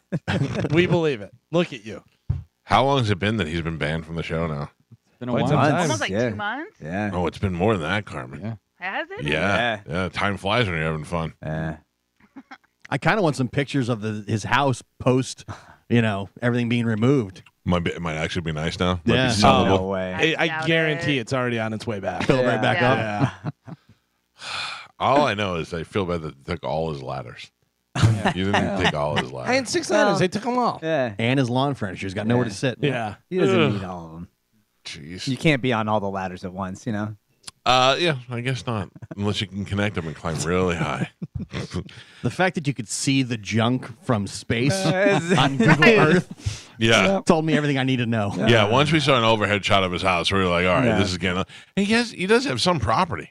Yeah, a little bit. A little bit. Surprisingly. I bet you we can have him a pool dug out in 48 hours if we really wanted to get a pool done. Don't do that. I'm not. I'm not doing anything for him. I would just That's let gonna be his demise. Yeah. Let George Houdat do it. Yeah. I'm not doing nothing. I mean, it took multiple dump trucks 8 hours to Right. clear out his house. That's what I'm Multiple saying. prisoners too. That's true. All those people. I watched that show 60 Days In on Netflix. I didn't watch the whole thing. I just watched a couple of minutes of it. I didn't know that they send in undercover people too. Oh, yeah. That's the whole thing. Like, you've never seen it before? You No. never saw Oh, yeah. No, I never saw it before, and I thought that it was just like what it was like in prison in the first 60 days. So that's the whole premise of the show is they just have volunteers. They will go in and be in there as a prisoner under a false, thing, whatever. So you go in and they go, all right, we're going to say that you got busted for, trying to rob a bank or whatever it may be. But you also have to know your stuff because all the prisoners in there know, and you'll be like, I have my court case, and they're like, but you're on federal charge and this and this and blah, blah, and they bust these people all the time. And they're like, cop. This guy was like, I'm going in. I've been a police officer for 10 years, and I'm going to miss my wife and all that, but I'm going to go in, get stuff done, whatever. He goes in, he walks in, he sits down, and they're like, that white boy a cop. Yeah. And he walked in. But it's also just regular people too that will do it. There was one that was a guy and his son. They both went in. I was like, you're out of your mind. And there's just regular people. And I'm like, no way. And some of them like get into it. They start like living the life. And they think all of a sudden that they're, in charge of this stuff. Whatever. Yeah, it's really weird. Do they let them out once the prisoners figure out who they are? Yeah, so they have signals. If they need to talk to like the producers, they'll do a thing where they cross their hands over their head or do something and they have to get out of there. And they're being watched all the time. But it's also you're put in situations where, you could definitely get hurt for sure. But one thing that I saw on the show, like in my head for years, I've always thought about what it would be like to be in jail. I think most people have done it. Even I remember reading Seinfeld's first book, and he talked about it. He goes, I've never committed any crimes and I don't plan to, but yet I've already organized my cell in prison in my head. And I thought the same thing is what I would do if I was in jail. But I never really know what it's like. I've never even been arrested. So watching the show last night, I saw something that was very hard to watch. This gang rolled up on this one guy, and they were like 5 guys, and he was just sitting there, and they walked up and started punching him in the face and beating him up. And all the other inmates just sitting there just watching it and kind of like rolling their eyes. They can't do anything. Yeah, you don't want to get involved, then they're going to come after you, or if your guys against their guys. And but it's harder because what if it's me and you talking, and they come up and they just start punching you in the face. Now I'm like, well, I can't even help my friend, because I don't know. It's just hard to. It was hard. That was like a real thing to me. It was one of those things that made it really hard to do. And how bored they must be in there, man. Out of their minds. Remember what Bert said? Joey Diaz said about being in jail. No. He goes, "Dog, you think they're allowed in the movies?" Yeah. When I was younger, having watched Oz, that deterred me from wanting to ever go to prison. But Oz was so far fetched. I get it. In my mind, that was what it is, and there's no way I ever want to go there. Yeah. And Chris Maloney's got a huge penis. Yeah. Those are the things I learned about Oz. Right. So did Dylan McKay. But you know what the weird thing was for me is that like, I get it if you're lonely and you're in prison and you want to find somebody to be friends with and talk to, but you don't. If you're straight, you just don't fall in love with another guy and start making out with him. I'm not holding somebody's belt loop, man. Not me. I don't know, Carmen, but I'm pretty sure I can figure out me. You know what I mean? I can only talk about me. But I think I'll be fine. I'm a loner. I'll be fine being alone. Yeah, but after a few years, you start getting lonely and you just want to touch the touch of somebody. Just a Listen, hug. I get that, and maybe there'll be a hug. Maybe there'll be a caress. Yeah, but not not a caress. Hugging you. No. Oh my. Yeah, it goes fast. Yeah. If you're what do you mean? If you're a lifer, what are you supposed to do? Yeah. Yeah. That's all I would do. No. I don't know. No. But No, also you have to be aware of anyone who's trying to be friendly to you. What's their angle? What are they doing? What's going on? You're not just coming to be nice to me. You're trying to get my pudding cup or something. There's no More way you're ways telling than me. one. There's no way you're telling me that Red got all that stuff for Andy and Andy wasn't doing anything for Red. Yeah. You know? I heard you're a guy who likes to might be able to get some stuff. I heard you're a guy that might be able to scratch my psoriasis. You remember when Juice was in dude. with Sons of Anarchy? Why you got to bring that up? Juice went in there for that reason. Yeah. He had to give it up. You know, he owed the Marilyn Manson shows up. The most uncomfortable scene in the history of that show. Yeah. Yeah. It really was. That was a tough one. Dude. Or the one guy biting his tongue off was pretty bad, too. I don't know, man. The look on Juice's face and, like, the camera angle of just, like, his head just, like... I remember in Oz whenever they crucified the one dude, and then the one guy went...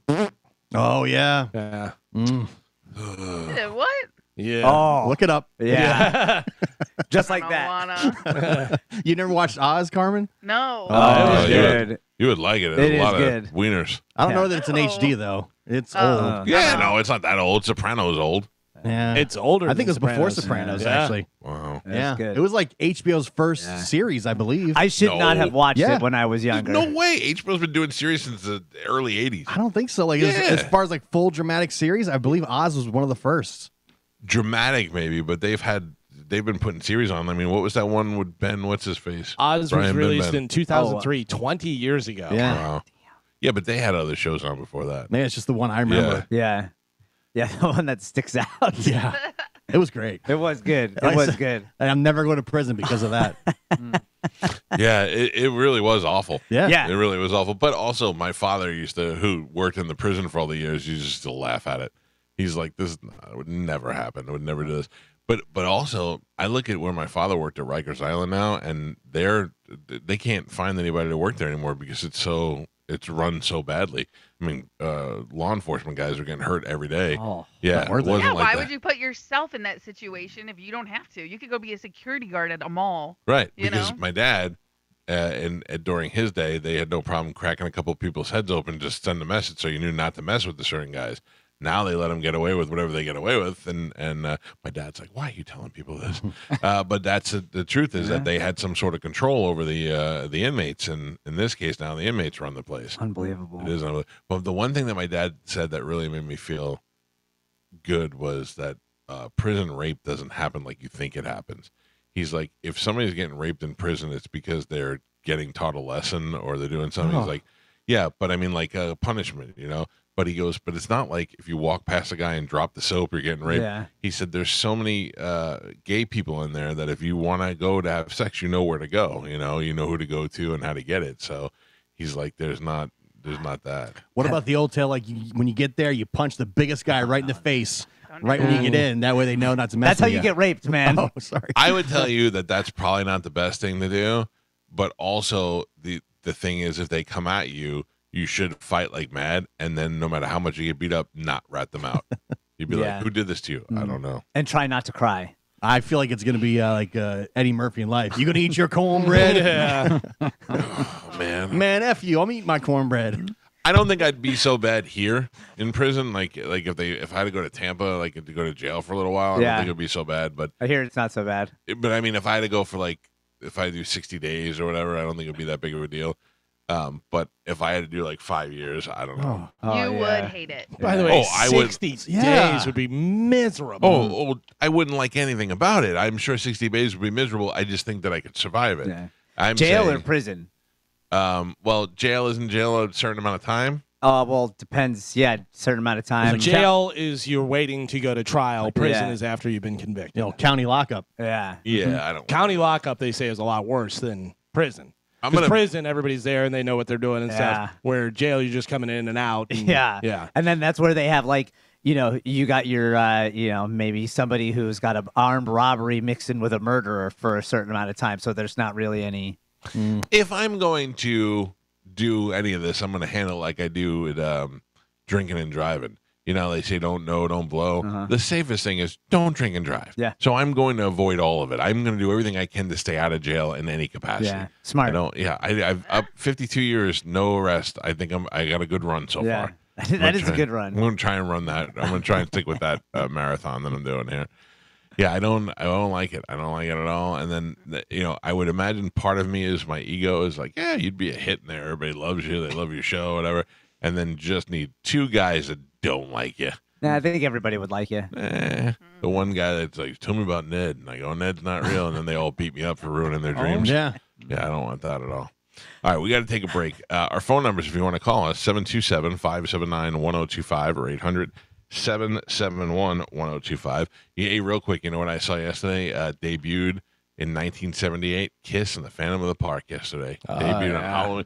That scared the piss out of me, man. It really did. I remember I was upstairs at my grandmother's house where the adults were having a party in the basement, and I was watching that on TV, and I was frozen in the room. I couldn't get out because I was so afraid of Gene Simmons. By the way, I would love for you to watch that again. Oh, and I look have. at how hokey and goofy it is. I think there was a YouTube video. I think somebody went back and they redid the special effects in it and did a new version of it. Yeah. They go to different movies and they try and fix the special effects. It's pretty bad. Yeah. But when I was a kid, it was scary as all hell, though. All right, let me take a break. When we come back, we got some stuff to give away. Can we do that? We play a little game? Sure. We did. We were threatening to do that last week, and we never got around to it anyway. So let's get to it. It's the Mike Calta Show. This is 102.5 The Bone. You're listening.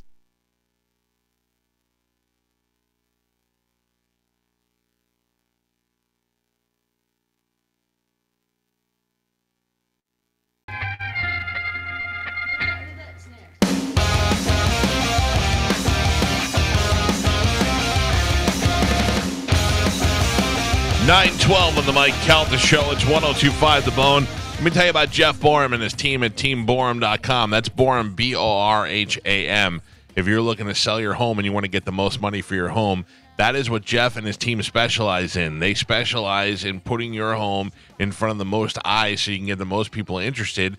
And before you know it, you get a bidding war and you drive the price of your home through the roof. That's what you want. And you know what? He'll give you an honest opinion on what your home is worth. You can easily go to Zillow or one of those websites that takes nothing into consideration. They don't know what the houses around you sold for. They don't know what the upgrades you did to your house are. And they spit out some number that you're just supposed to stand by. But if you go to Team Borum, Borham, teamborum.com, right there at the top, you can put your address in, and Jeff will give you a realistic high price, a realistic low price, somewhere right in the middle, and they'll even make you a cash offer for your home. That's what Team Borum does. And they'll sell it for you in a great, speedy amount of time. If you're somebody that's looking to move quick, that's what they specialize in. And, of course, if you're looking for the home of your dreams, they can help you find that, too, especially here in the Tampa Bay area. You know why? Because unlike all these other realtors, Jeff and his team are actually here in the Tampa Bay area. You can go visit them at their office if you want to. It is Team Borum, Borham, teamborum.com for all your real estate needs. Take all the pressure out of it. Call Team Borum, then start packing right away. teamborum.com. I just put up 2 videos on our Instagram at the Mike Calta Show, which, by the way, if you're not following us, you should be ashamed of yourself. For the amount of people that this show reaches and as successful as it is, our numbers are pretty pitiful. I'm just going to be honest with you. We have a lot of them, but they don't really reflect the full amount of people in this listening audience. But I put up a video earlier that is just a little reminder about our Christmas show, but I just put one up seconds ago that talks about my home invasion from a couple of weeks ago. There's no joke either. I had two guys walk into my house through my back door. Door was wide open, and it involved in me chasing them and police and guns and me and Pap trying to kill people, and it's pretty insane. Sounds like an old joke. Two guys walking to Mike Kelta's house. Yeah, it's not, though. And it's thankfully it ended the way it did, peacefully, with them leaving and end up getting arrested later on the night and having some mental health issues, as opposed to me having to call the hazmat place to come and do the cleaning here in the home and get the blood off of the white paint. So I am telling you, we talk about this stuff all the time, but I'm very glad that it did end that way, but it didn't start out that way. If you want to hear about it, go to @the_Mike_Calta_show, and you can hear it right there on the Instagram page. Watch a little video of me and my squinty ass eyes telling the story. Not only do I have squinty eyes, but I have a real weird looking nose. I have a round nose that kind of points up a little bit. I mean, I'm telling you guys like you're not staring at me today. Spanish haven't noticed. Yeah, he points at it a lot. He does? Yeah. What a jerk. Yeah, sorry. What a jerk. It's just too beautiful to not point out. Do we have time to play a little Whose Tweet Is It? Sure. Before we get out of here? Sure. Carmen, is that okay with you? Because I know we have a lot of stuff to give away. Yeah. All right, let's do it, huh? Okay, let's do it. Let's do it. Let the tweeting begin! It's time to play Whose Tweet Is It Anyway? On the Mike Calta Show. I get a great disadvantage right now because I have not checked Twitter in a long time. I do not like it. I don't like X. I don't understand how to read all the tweets. I'm very much an old man in a young person's world on Twitter, so I'm missing out. I'll have to use my brilliant deduction tools to try and figure out who on this station is posting these tweets. All right, I'm going to read a tweet from somebody on air on the Bone staff. You guys try and figure it out. First one to get to 3 is going to win a prize for somebody on the phone lines. So here we go. All right. Listen up. Take into all consideration. All right. This has a picture of a tattoo. It's a ghost eating pizza. And it says, "Don't be scared. At least there's pizza." Done. And I'm going to let you know, I believe this person got this tattoo. Done. If that helps at all. Yeah. Done. Maybe, yeah. Done. Done. It's so fast. Done. Gio's done. Carmen's done. Mike's done. Spanish, you done? Yes.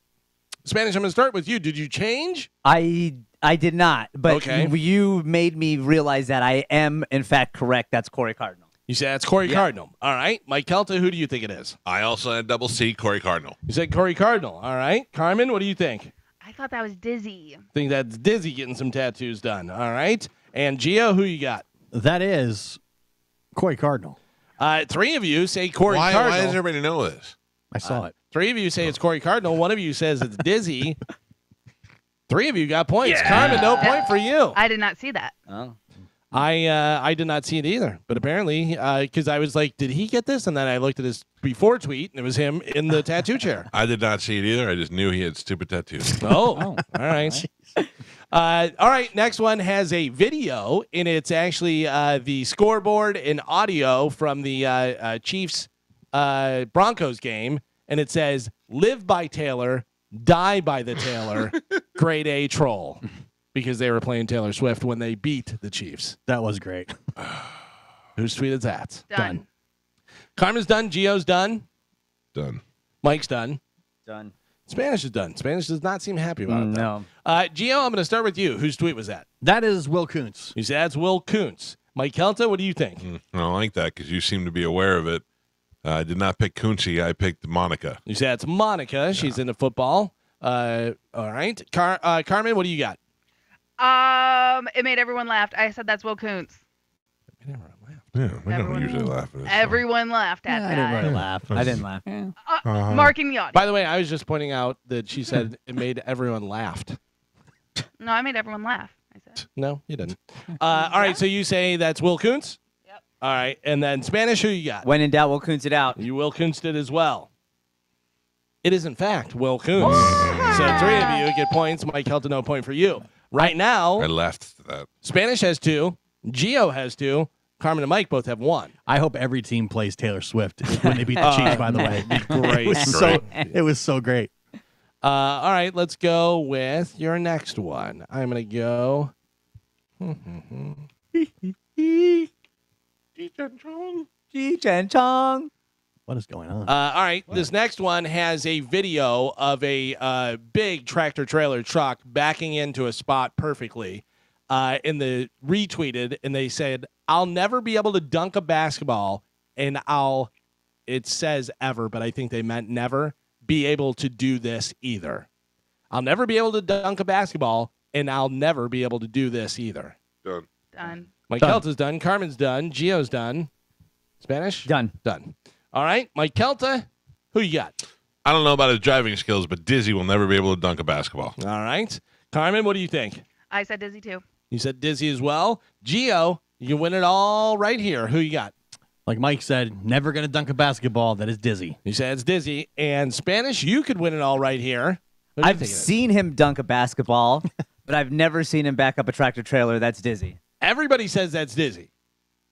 Everybody is wrong. Can I get another guess? I'll give you two. Sure. Johnny B. No. Monica. No. Oh. Spike. No. You all get points taken off. Oh. How you like man. that? That was actually Will Kuntz. Coonsy. All right. Oh, Coonsy Woonsy. All right, this next one has a picture of a kid. It was actually a GIF. Kid at the Eagles game who's making a face like he's going crazy. And the retweet says, "Take this child away from his parents immediately." Whose tweet is that? Done. Gio's done. Done. Mike Helt is done. Done. Spanish is done. Done. And Carmen's done. Carmen, see if you can tie it up here. Who you got? It'll be him one of these times. That's Dizzy. You think that's Dizzy. All right. Mike Kelta, what do you think? Football fan, maternal instincts, that's Monica. He says Monica.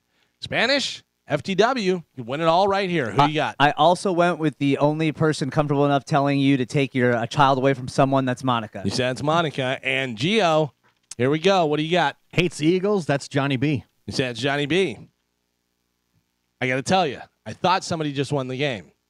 But instead, nobody got a point. Oh. It was the other John Senning. Not Johnny B. That was John Senning. No point there. Currently, Spanish and Gio both have 2. Mike and Carmen both have 1.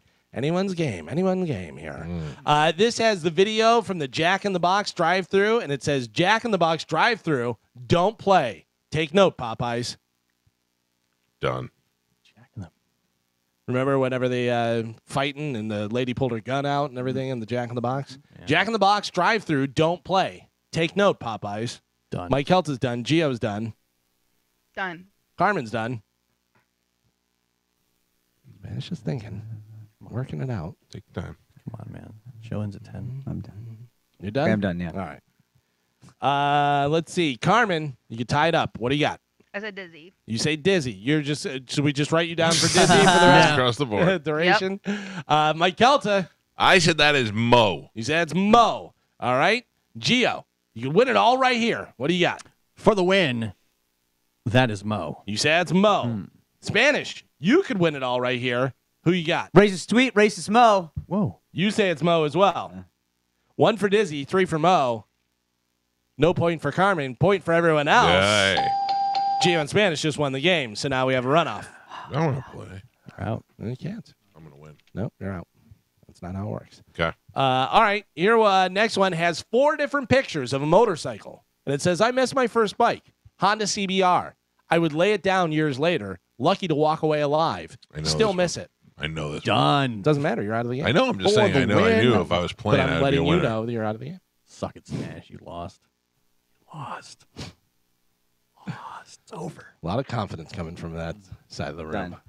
Loser. All right, both done. All right. Spanish? Yep. FTW, who you got? That's Mo. You said it's Mo. Mhm. Gio seems very confident. Gio, who do you got? That is Mo. God damn it, you're both right. I also said Mo. No, Nope. doesn't matter. You got out. You're out of the game. I know. I'm just saying. Lose. I would have known. Go fight somebody in your house. All right, let's go.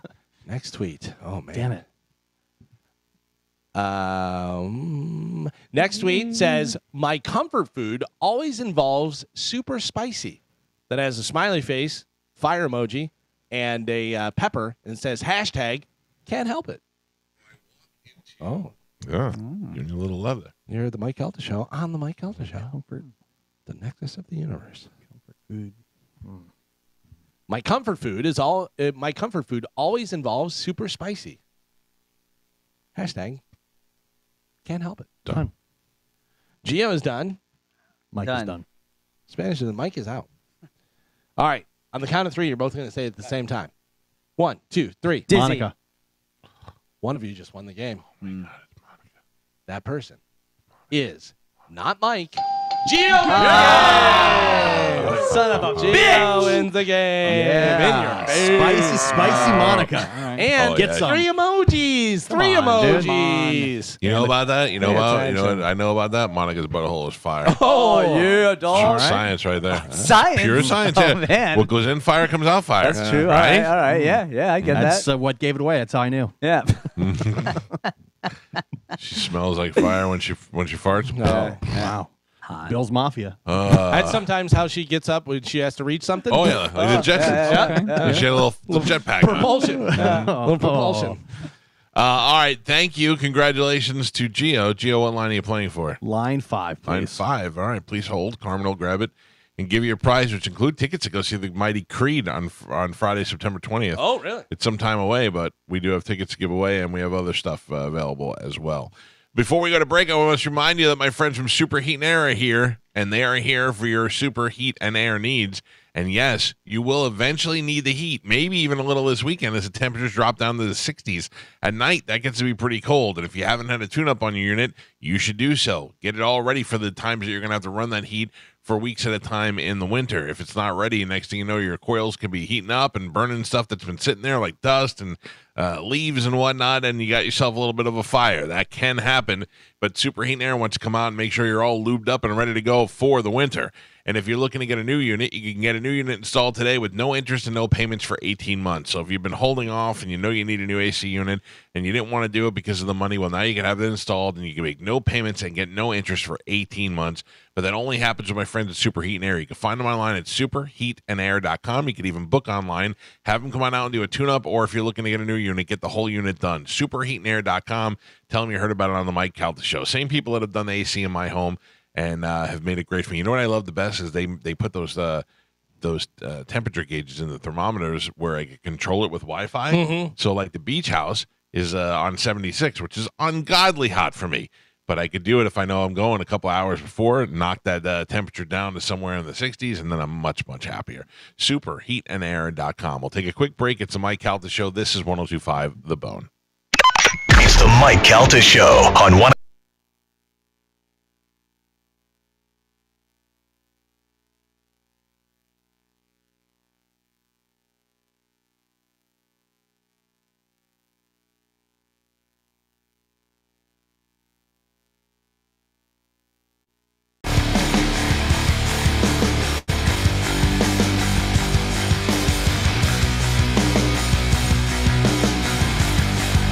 .35 on the Mike Calta Show. It's 102.5 The Bone.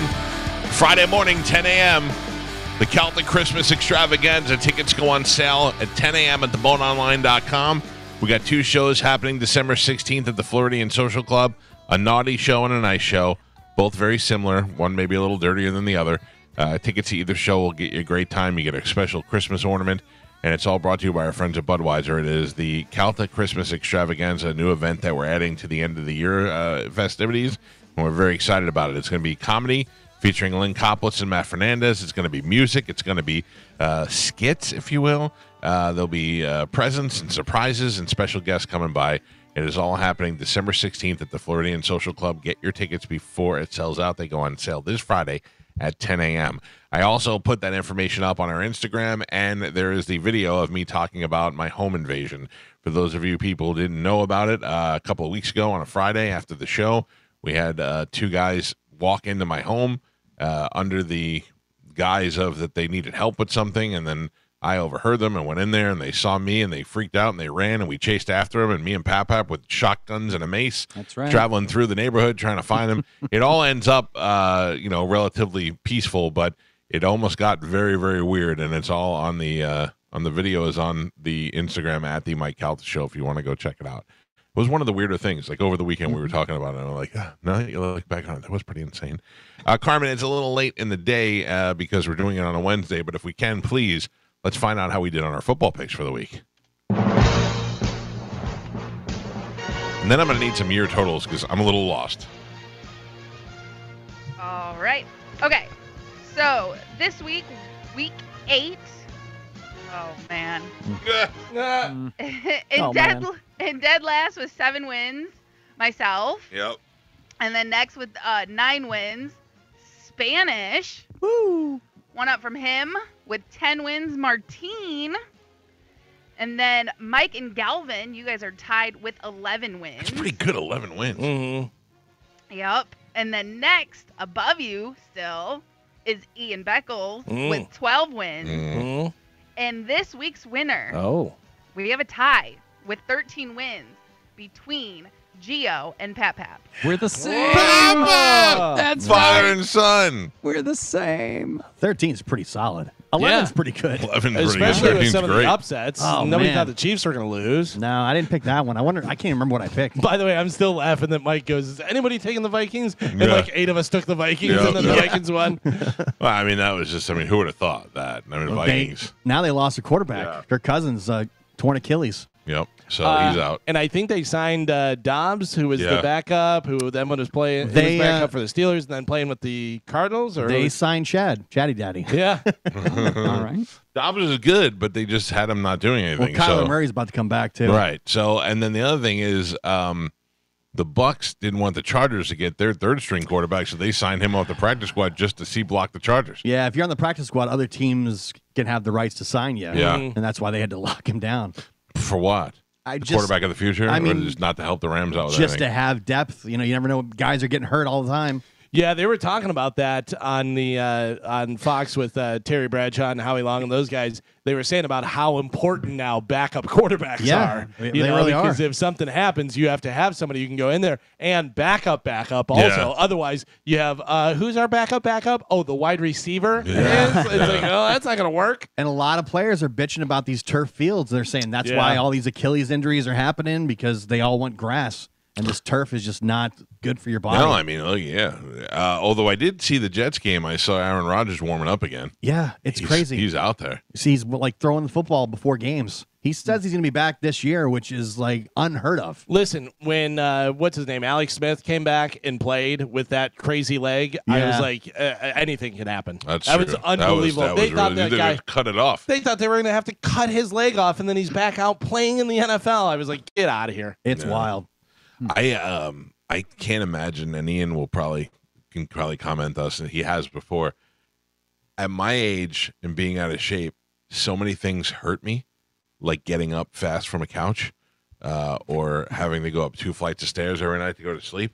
I can't imagine what it was like to get your ass kicked for an hour or more on that field every week. Oh, yeah. Just to have guys trying to crush your skull. That's why whenever they have a short week, they're like, you need a whole week to just recover. Yeah. And then if they, play and they have to play on Thursday, then all of a sudden it's, 2 or 3 days less. You're like, come on, I can't even get ready for this. Well, we mentioned before, I know Galvin's seen the video of Jerome Bettis towards the end of his career, where it literally took him a week of rehab every week just to be able to get up to play the game on Sunday. Yeah. He had this whole regimen of, trainers and stuff just stretching and doing the different things and the acupuncture and this and that. Yeah. A lot of the guys are like that, I have so many phantom pains on my body. My pinky toe, my ring finger toe, my pinky. I don't know what I'm trying to say.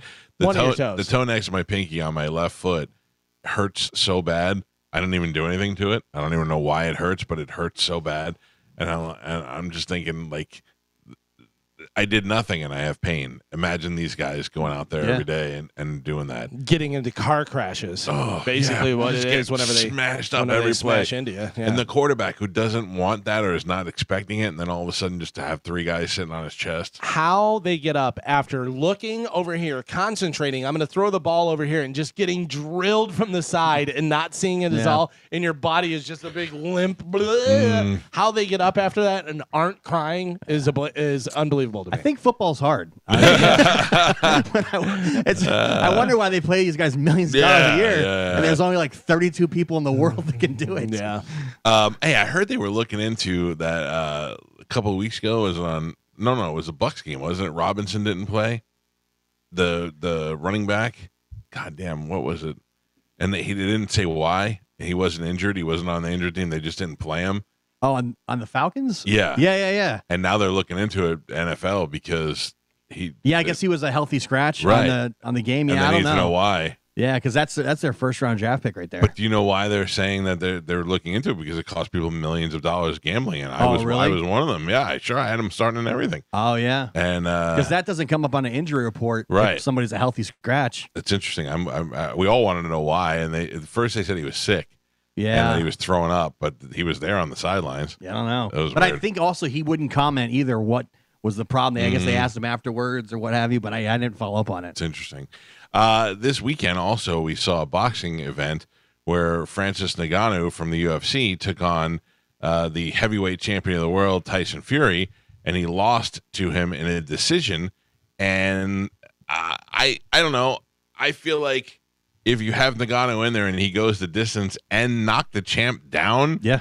And when they talked to Fury afterwards, he goes, "No, it wasn't a big deal. He just caught me off guard, hit me in the back of my head. Like, he wasn't saying a cheap shot, but like, and it just caught me off balance. But I don't think it did. I mean, did you watch it? Yes, and I'll tell you right now that Francis Ngannou did fantastic. He did great. For being a MMA fighter, going into a boxing ring and fighting in boxing, he had good footwork. He knew what he was doing. He threw some good punches. And Fury said he's an awkward fighter because he doesn't do things the way a regular competitor would, so it was hard to time him. Right, because he's coming in differently than a regular boxer would. When you're a boxer and you grow up as a boxer, you know how boxers are. It's kind of like if you play basketball with somebody who's just all over crazy. Right. You don't play your game. You're not playing your game as well. But I'll tell you this. Tyson Fury did not come in ready for that fight. No, he was fat. Yeah, and he's always, out of shape. I know, but he looked extra fat. But he's like out of shape looking, but he's in shape. Yeah. But he wasn't in shape for this. I don't think he took it seriously, and it wasn't good for him. It wasn't a good look. I thought Francis won the fight because of that. Right. Like, he didn't win. I mean, he could have. If Tyson wasn't the champ, if they would have had to give him Tyson's belt, he becomes the champ. Oh. One fight, you're the champ. Crazy. Well, it was not an exhibition fight. It was only 10 rounds, though. Yeah, it was 10 rounds. I don't know what the deal was because they weren't giving any straight answers on it. They didn't give any straight answers. And then did you see Dana White's comments afterwards? He started talking about how these fighters keep wanting to take gimmick fights and that it's dumbing down boxing because they're taking the gimmick fights. But then Ariel Helwani is like, are you out of your mind? You're giving these guys are getting an opportunity to make so much money from this one fight. And you are the guy who owns the slap fight league. He's like, you're all about gimmicks. Everything you do is a gimmick. Yeah, I think they're both right. I think they're both right. Obviously, if you have an opportunity to make that crazy amount of money and do that, you're going to take that fight. But for a guy like Tyson Fury who can make that money without taking the gimmick fight, like he is the champ, so he's fighting. And this Usyk fight, I don't even know whether that's going to happen or not, but I got to tell you, now I'm not taking Tyson Fury. If I'm Tyson Fury, though, and I mean, you're going to fight this guy and you'll make some money, whatever. But if you're doing it with the Zone or whatever it is, and they're doing it in Saudi Arabia, I mean, there's probably way more money to be made there. I'm sure there is, and he probably got paid by some princes a bunch of money and stuff. But also, Tyson Fury's worth like $500 or $600 million. Yeah. Like, he has a ton of money, and I get it. When is it ever enough? I don't know. But if it's at the expense of your legacy, as opposed to just the money, why even bother? Well, Mayweather was the number one person with that. Right. His legacy was fighting a YouTuber. Yeah, and he did already that. Been ruined. But that was never going to go into his record anyways, though. I know, but the simple fact that he fought a kid who got famous from doing YouTube, who was not like a boxer, and he didn't knock him out, or he didn't have enough. It didn't even look. It looked like he just went in there and sat back for a little while. And I don't know if I see a boxer going in there with somebody like the greatest boxer of our time fighting just somebody off the streets who happened to train, he should knock the hell out of that guy. Yes, you would think, but also, where do they have their money? Do they have money bet on where they're going to carry him into deep water? But that's why it's so corrupt, man. That's why boxing's terrible. And they're trying to suck in that young audience. Like, I think when like a Logan Paul fights Mayweather, they're doing it because they want Logan Paul's audience. That's what they're going after. Well, I watched the George Foreman movie over the weekend. What a pile of garbage that is. Are you serious? It was one of the three things. It was the only non-Bert show that I could watch on the they almost had the sequel to 80 for Brady, the Buck Club movie. With all those same broads, and I almost watched that. But anyway, I watched the George Foreman movie, and it's pretty much the worst ever. But it did get me to go to YouTube and watch. I didn't know that it was. I forgot that it was Michael Moore that he knocked out to become the champion. Yeah, I remember because he came back and he was old, and everyone was like, he's 40 years old. This is crazy. This is unbelievable. And Michael Moore was winning that fight. All he had to do was stay away from Foreman, and Foreman caught him. Yep. And Michael Moore said, he goes, if I would have just listened to my trainer and stayed away from the fight, everyone would be using the Moore grill. No. Then Michael Moore had like 5 more fights. I mean, I'm sorry, George Foreman had like 5 more fights as champion and only lost 1. And you know who it was 2? Tommy Morrison. Yeah. He won the rest of them. He did fine. I mean, they were nobodies, but Foreman also just an unbelievable puncher, man. He had so much power. It was ridiculous. I did love my George Foreman grill. Yeah. Everybody did. That thing was badass. So hilarious. It was almost the Hulk Hogan grill. Yeah. Yeah, and he passed on it. That's so funny. Idiot. Do you remember there were 2 things in Ybor City that were coming? The Hulk Hogan's Blasa Pasta or whatever it was. It was like a Pasta Mania. Yeah. They had a big restaurant that was supposed to open there and never did, and an Evel Knievel restaurant that never opened. Oh, man. Oh. All right. I guess we're done. Carmen, thank you. You're welcome. We'll see you guys tomorrow. Tomorrow's Thursday. Colin Quinn will be in the studio with us. Then on Friday, tickets will go on sale for the Calta Christmas Extravaganza at 10. What else do we have on Friday, Spanish? Who's in town? What's going on? Nothing that I know of right now. You're missing all the great comedians that are in town. Yes, I am. What a loser. I'm sorry. It's good to be back to be mean to you. I Thank didn't you. like being friends with you over the weekend, not having a... Spanish and I did share a hot tub at one That's point. true. Oh, are you serious? Yep. What happened was he shaved his face and he looked presentable, and I was like, all right. Was soupy in there. He shaved his face so his pores were open and oozing into the hot tub. The old Matthew Perry. The hair was the only stuff that was keeping it out. That's true. Check us out on Instagram at the Mike Calta Show. You'll see the details for the Calta Christmas Extravaganza and the video about my home invasion on there. If it updated properly, we will have a little faux shiz in the clothes. Oh, good. Good. It'll be right after Al Franken. Okay. Yeah. All right. You guys have a great day. The after show with my man Dizzy the Dunker is up next. We'll see you guys tomorrow. Goodbye.